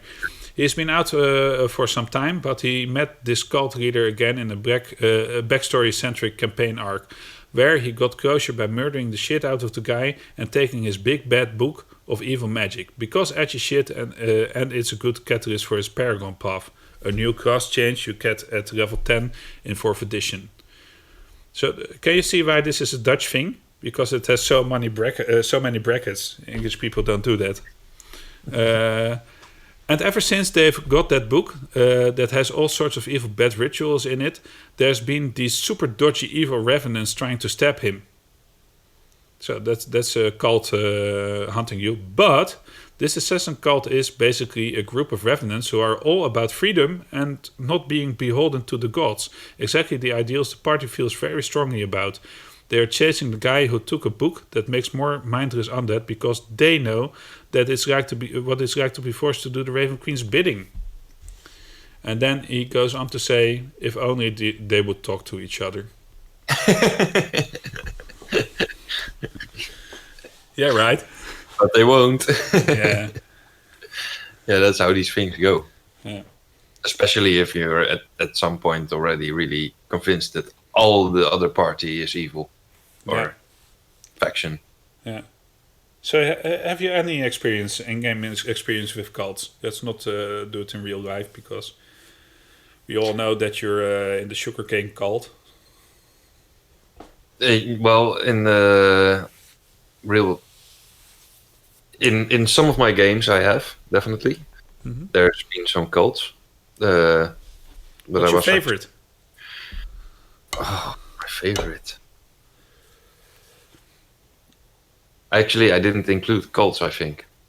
Yeah, or organization or faction. Like in my, I did organization, I did guild, and maybe we can make this a cult. Actually, that was faction in my head, but maybe it's a cult. We don't know yet. I'm playing in a future campaign as well, and there's this cult called the Spiral, and they are constantly aiming for one of our characters' lives or all of our characters' lives because they say that we are messing with timelines and destroying them, and that there's only one true path or something like that. And they just pop up out of nowhere. We once accidentally transported to another timeline where we encountered them as well. And we know nothing about them except that they want to kill us, and we don't know why. But that's definitely a weird cult thing. Called the Spiral. Yeah, and they don't exist as like all the intelligence agencies and people that live in our universe do not know what they are. But they do know they exist because there's talk about them, right? Because we talk about them. Yeah. Only you talk about them. So yeah, because we get fascinated by them every time, or they try to fascinate us. Yeah. But we don't know a lot about them. But I was more I was more thinking that they're a faction in a way, but in that particular game setting. But like in a bridge to what we just read and heard, they are trying to kill us. So they might be a cult, in a way. Would you say that things are spiraling out of control in this case? Yes, definitely. They are, because we don't know a lot about our opponents. Yeah. We know they're strong. We know they can time travel. We cannot, at least not effectively. And those are difficult. I don't even know if they're actually opponents, but we have to treat them as opponents because they try to kill us. Cool. Yeah. I like those mysterious kind of cults, factions, or whatever. Yeah. They seem to be on spot, so to say. There's this Gorloff group from another pirate campaign, who worship the god Gorloff of Darkness, I think, or something like that. And he enslaved some of our, one of our party members and a lot of other mages, and made them work to make scrolls and books and stuff like that for free, of course. And they were pretty gruesome. They did things. Was this recent, or was this early campaign or later campaign? Early campaign. We went back and destroyed the entire facility. But there are probably some leftovers around the world. But that was that was such a scary cult. This is funny, actually, that my character Snorre Baardmans, which is a dwarven knight in a pirate campaign setting, actually got his first really high level armor from that encounter and shield, and I'm still wearing them till today because I haven't found any better since then. And there's like maybe almost 10 years of real playing in between these moments, and I just found out like 2 sessions ago that it is actually cursed, because somebody told me at that point, like, don't put on the armor because it might be cursed because it's a Gorloff cult armor. And I'm like, no, I'm just going to wear it. And I never had any problems with it, but later in the adventure it turned out to be cursed anyway. So what did the curse do then? Yeah, it was not a curse. It was for good characters, and my character isn't good. Okay. Oh, that's cool. You don't even notice it. Exactly, we didn't even notice it. Yeah, that's a strange party. Yeah. A lot of people are dying in that party, right? Really, a lot of people are dying. Yeah. I think I'm the only character that hasn't officially died or resurrected yet. But all of us did, and some, like, they're at higher levels, we got options to resurrect our characters, but a lot of times people do not, and just make a new character because it's fun to play another pirate. Yeah. So the next time you won't be playing a character that sinks when it hits the water? I don't sink when I hit the water. Because your armor makes you float? No, because I just put everything in my swimming proficiency points, and I did everything in my feats to lower my armor class penalty. So I think with full plate armor on, I have a plus 22 swim bonus or something like that. This is 3.5 edition, people. Yeah, this is 3.5 edition. Sorry. Yeah. Okay, cool. Yeah. I'm also going to, because I'm talking about these things anyway, I'm going to do the order in Guild 2, if that's okay. Okay, yeah, okay. Well, you Like, prepared for order- this show.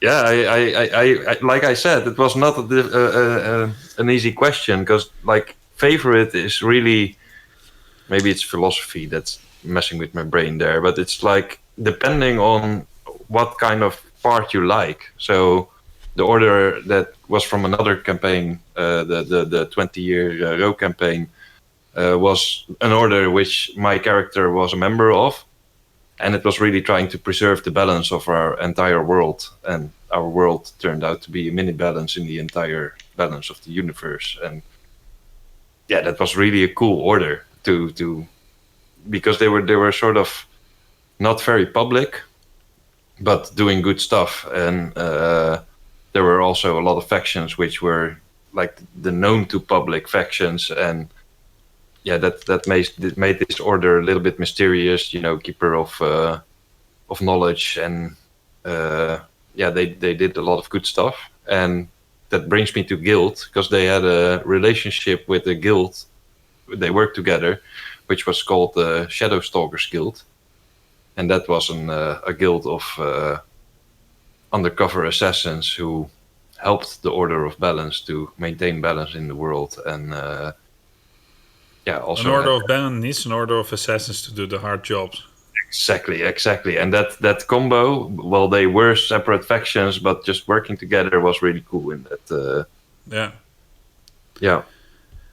Yeah, so my favorite cult, as to say, is from the same campaign, because, you know, that's where I've been a player, and I didn't want to... That's actually has a point there. I didn't want to include one of my Dungeon Master cults, for some reason. I don't know why now.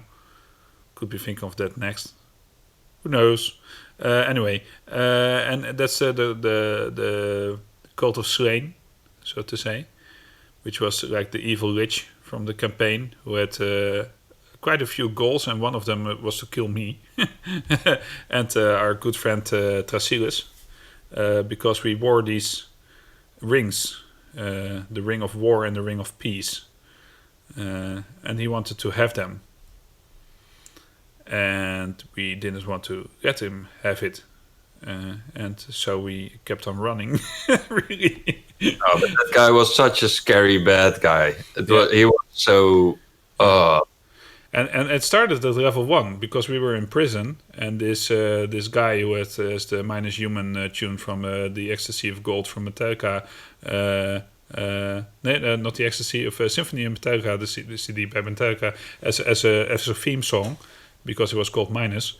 When that sound started playing, we already knew that he would be coming again, and we either had to run away or we had to kill him, but then he would just come back stronger. I have to head out. It was nice catching you guys, and super excited for GaryCon. Well, see you, Eli, and I will be sending that email address to you where you can get your ticket. Have a very nice evening.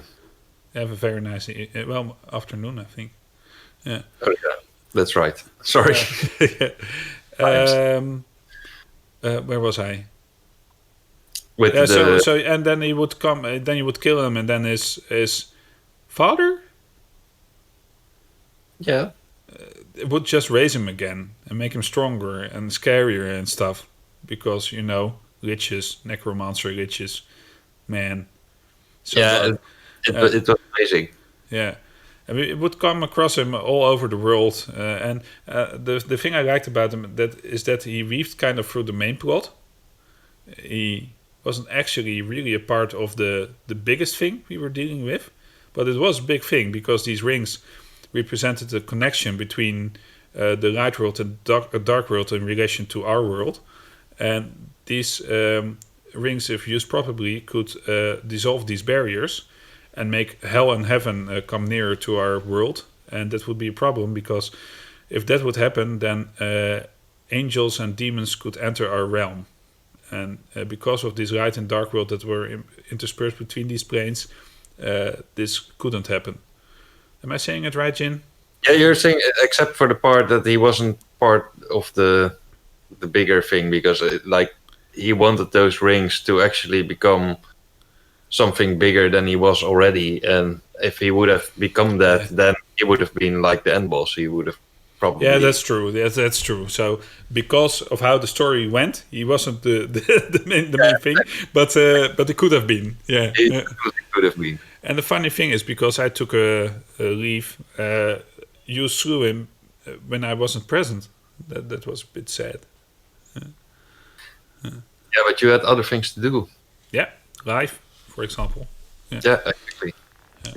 So let's get back to this big answer from Nikki. And just chat, Michelle slew him. Michelle's character with Mark. Of all the people. Yeah, I just wanted to grant him his credits for that.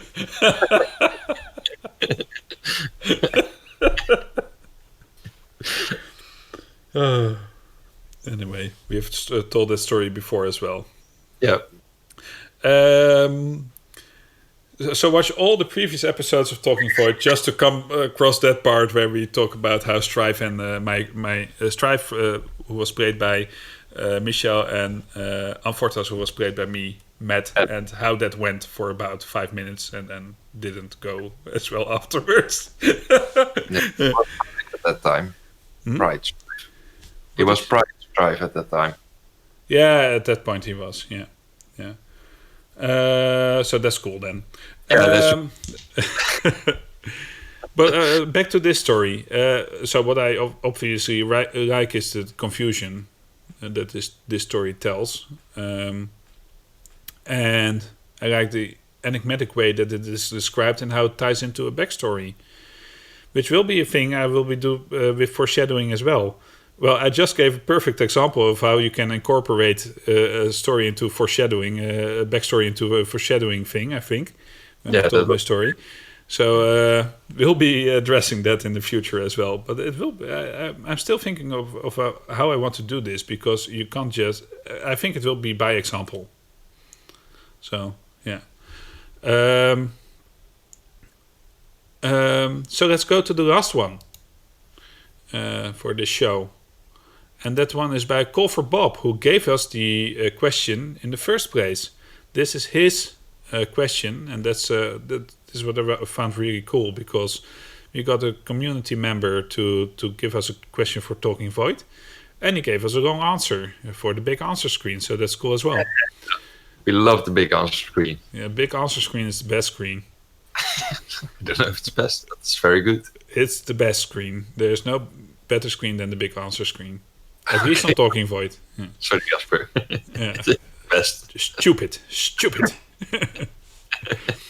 Call for Bob says, what made this thing extra cool is that it happened under the player's nose and they never suspected anything. Led by a fallen angel in the form of an Azimar priest, this cult presented itself as a good Samaritan order in a church nearby a town. The underground branch of this cult were bandits that would steal to finance the operations of the cult members, hidden in plain sight as the Disciples of Hope. The order offered all kinds of quests that, if succeeded, made the townsfolk happy. However, that happiness always lasted for a short time before the people fell back into despair. Turned out that the fallen angel was feeding on the happiness of the people. Its plan was to suck enough happiness and gain power to ascend again. The party gladly took on their quests, and they helped them a lot. When things went, natural one, south on a mission, a party member needed an emergency hiding place and snuck into a random house. It was by mere chance, while doing so, he stumbled on a bandit ransacking the place. With a natural 20, he got connected with the church, which got things starting to uncover the truth. This twist was so cool that none of the party members saw it coming. The priest was one of their favorite non-playing characters for months. That turned out to be the big bad evil guy. Amazing. Yeah. I mean, angels feeding themselves on happiness of townspeople. That's so cool. Amazing. Yeah. Yeah, that's quite lovely. And you know, if you're a dungeon master, you'll be sitting on the tip of your seat every episode. I just described my own story, and I've been we have been 3 years in, and I've been preparing this for 3 years, so to say. And when such things come together, then it's such a great feeling. When you see the big eyes of your players pop up, and they suddenly realize what's been happening all along. Yeah. Yeah, that's great. It's also great as a player to have that moment. That suddenly you realize that you've had a lot of puzzle pieces that you didn't realize were puzzle pieces, and and imagine the session that came after this one, which is the session I'll be having next Friday, after they possibly fight the guy that. Well, we'll see about that. We'll just see about that. Yeah. Oh, there you go again. Yeah. Yeah, reload. Yeah. I like these twists. I like how you can manipulate your players to do these kinds of things. And I will at some point, but I'll leave that for Jasper's Laboratory. I will tell you the evilest thing I've ever done to my party, which nearly got me kicked as a dungeon master because they couldn't stomach it. So, not really, but it was close enough, though. What a teaser! Don't do it anymore, right? What? They really asked you not to do that anymore in that level. They set me down. They said, Jasper, you're a great dungeon master, but what you did last session, please, because we were kind of really. Well, I think not enjoying is not the right word. It was more like they were in despair afterwards. They carried it with them for like 2 weeks, and then they really set me down. Yeah. So what is this thing? You might ask yourself. Well. Find it next time. Yeah. Let's do an episode about puzzle pieces, and then let's discuss this story when I do so. Yeah. Yeah. Thank you for saying what a teaser. I see this sentence in chat, and I think, yeah.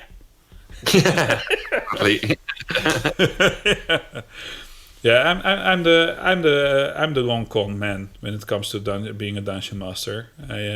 Roger is as well, by the way, so we are not that dissimilar in that concern.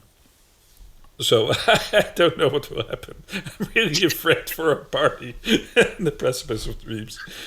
I love it when the prints come together.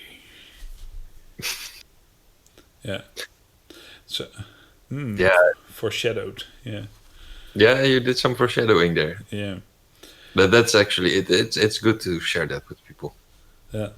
Just to tease her on a little bit. Yeah. You should share it. Yeah, I will share it. Yeah, I will. Yeah, will it be next episode though, or will it be the one after that, or the one after that? Watch Jasper's Laboratory. Okay. Is there anything else you want to say about this cult thing about the angel, Djinn? Because I think it's such a cool story, and maybe we're going off too much on our own story in comparison to this one. Maybe that is the best thing that I can say about it. That the story immediately makes me, like in all the campaigns that I'm still playing in, it makes me go past all the NPC characters. Like I should reconsider if I'm missing something. Like, and that is great how that was portrayed, because I could feel myself being in that party and being like, at least we have one friend, and that's the guy. We know someone powerful that we can count on, and that being like all the way up, that's such an experience. So because I don't think one of my characters from that campaign is in this chat, that what I can tell you about what will happen next session is that if they fight and defeat the guy that betrayed him so much, and his priestess that seemed to care for him and everything, all hoax of course, they have in the run of the adventure put 2 people there for safekeeping.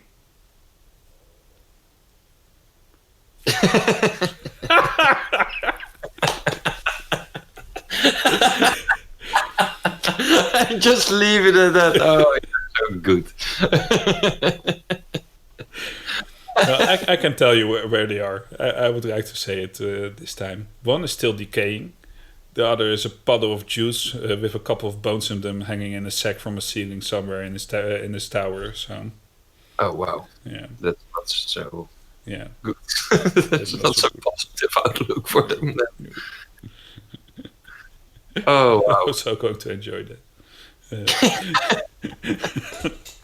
Yeah. Yeah, and one is really close friend of one, you know.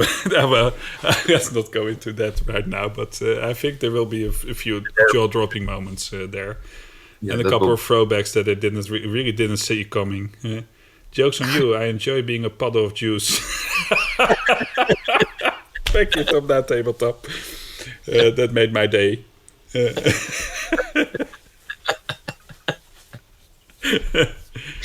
Yeah. Okay. Well, I think that was the last answer, and I think you described it pretty well of how you by reading this stuff, and I think the one that Nikki did as well, that you will not trust stuff for a while again. Yeah, probably. Yeah. Uh, Especially with Roger, it can be it could really go yeah. all kinds of ways. Yeah. He's Well- just too good at doing that stuff as well. Yeah. I'll be going to for those who will be watching Jasper's Laboratory next week on the same day. Remind me of what Djinn said. I will include this in the foreshadowing part of where it can go wrong in this case, and I have an example of that as well. Okay, let's go to the last screen, because the last screen is the best screen. No, it's not true. The other screens are much better, but and it's a small screen, not even a big answer screen. But it has the topic for the next question on it, and it is, what was your most memorable session ever, and why? Oh, wow. And I think this will be much easier to answer than the previous question, right? I don't know. I really don't know. Depends on how much D&D you play in your life, I think. Yeah, but okay, yeah. Maybe you shouldn't think too hard about it then. Maybe it's a philosophy thing. I don't know. But, because for me, the best session ever was the one like 4 weeks ago or something. And then the best session before that was the one 2 weeks before that one, you know? Yeah, that could also be the answer. The last session. Yeah. And I think it's another thing, because I was thinking about this. It could have been the session where we saw the thing that I described as well as the plot twist thing. But I think this can be quite a other kind of session. Although plot twists really do inspire me when this happens, as you might have noticed by now. Yeah. So yeah. That will be the topic. So watch our socials. Send an email to Voidcast Live. Send me a private message on Facebook. I do that as well these days. Sometimes people just say, "Hey Jasper, damn, here we go again. Hey Jasper, would you include this in your show?" And I say, "Wow, that's cool that you approached me for that." So yes, and. Here we go. That is one I can answer, I think. You see? Ashley agrees. And so let's see what will be happening in 2 weeks. And but find any of our channels. Go to our Discord. Go to the Dungeon Master Corner. Just click on the kiss icon and become our friend on our Discord server. The link tree is here somewhere in the doobly-doo. Or not in the doobly-doo. Well, anyway, doesn't matter. The link tree is link.ee, because that's the link tree thing, and then /Voidcast Live. So and top down tabletop says Shanks is it Shanks right now? I think so, right? Oh yeah, I can answer that too. So answer it. We'll include it, probably, or not. No, we will. I promise you. If YouTube give me an answer to this question, I will include them in my show. Unless they are really preferred, because then I can't even do it because of... Well, here I go on a rant again. I trust you to do the right thing. Yeah. Djinn, what did you think of the episode? I had a lot of laughs, and actually, you immediately attacked my brain at the start of the show with the whole trauma, fear thing, and sports. So that really gave my brains a little bit of a wake up call, and then we went. You had a nice word waterfalls from time to time, but I was really enjoying them, and I really liked a lot of the comments in chat as well. I had to laugh a lot about them as well, and chat, you were great this evening.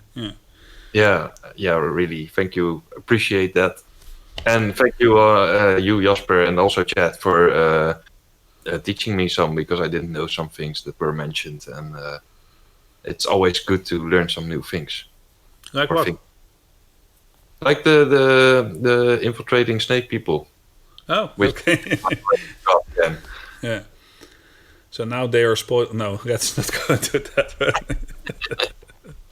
that. Okay. Well, thanks for the great fun. Glad you watched again, Esner.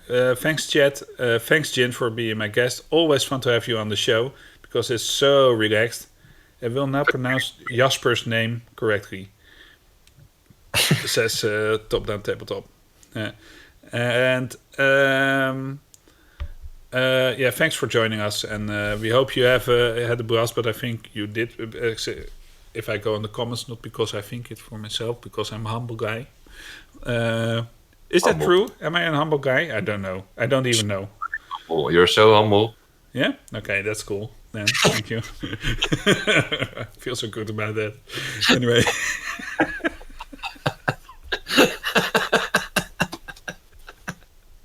Why are we doing this again? Okay, let's go on for a few more minutes. When we started this show, by the way, it's past 11, so we hit the 2-hour mark a couple of minutes ago. When we started the show, it was going to be like an after Precipice of Dreams talk show, which I thought I really had like 10 questions prepared, and I thought, oh man, I'm going to have going through content. We'll be going through content like mad, and it will only be like 20 minutes in, and then the show is over, and I don't know if it will be any good. Well, the first show lasted 3/4 of an hour, and it will become longer because of you're calling it a waterfall. I might call it diarrhea. I don't know, but. I'm just rooting for the episode where you're going to do like the introduction, and then 1 hour later we're going to start the show. Yeah. Well, if it keeps being fun, then that's okay. But I hope people will still like it then. Yeah. Anyway, because there's a lot of fun things in your intro. It's not really an intro. Yeah, that's true as well.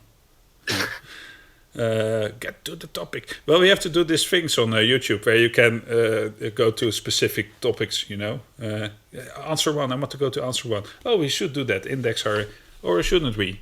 Oh, anyway, doesn't matter. It was fun. Nothing goes above my head. I'm so fast I would catch it.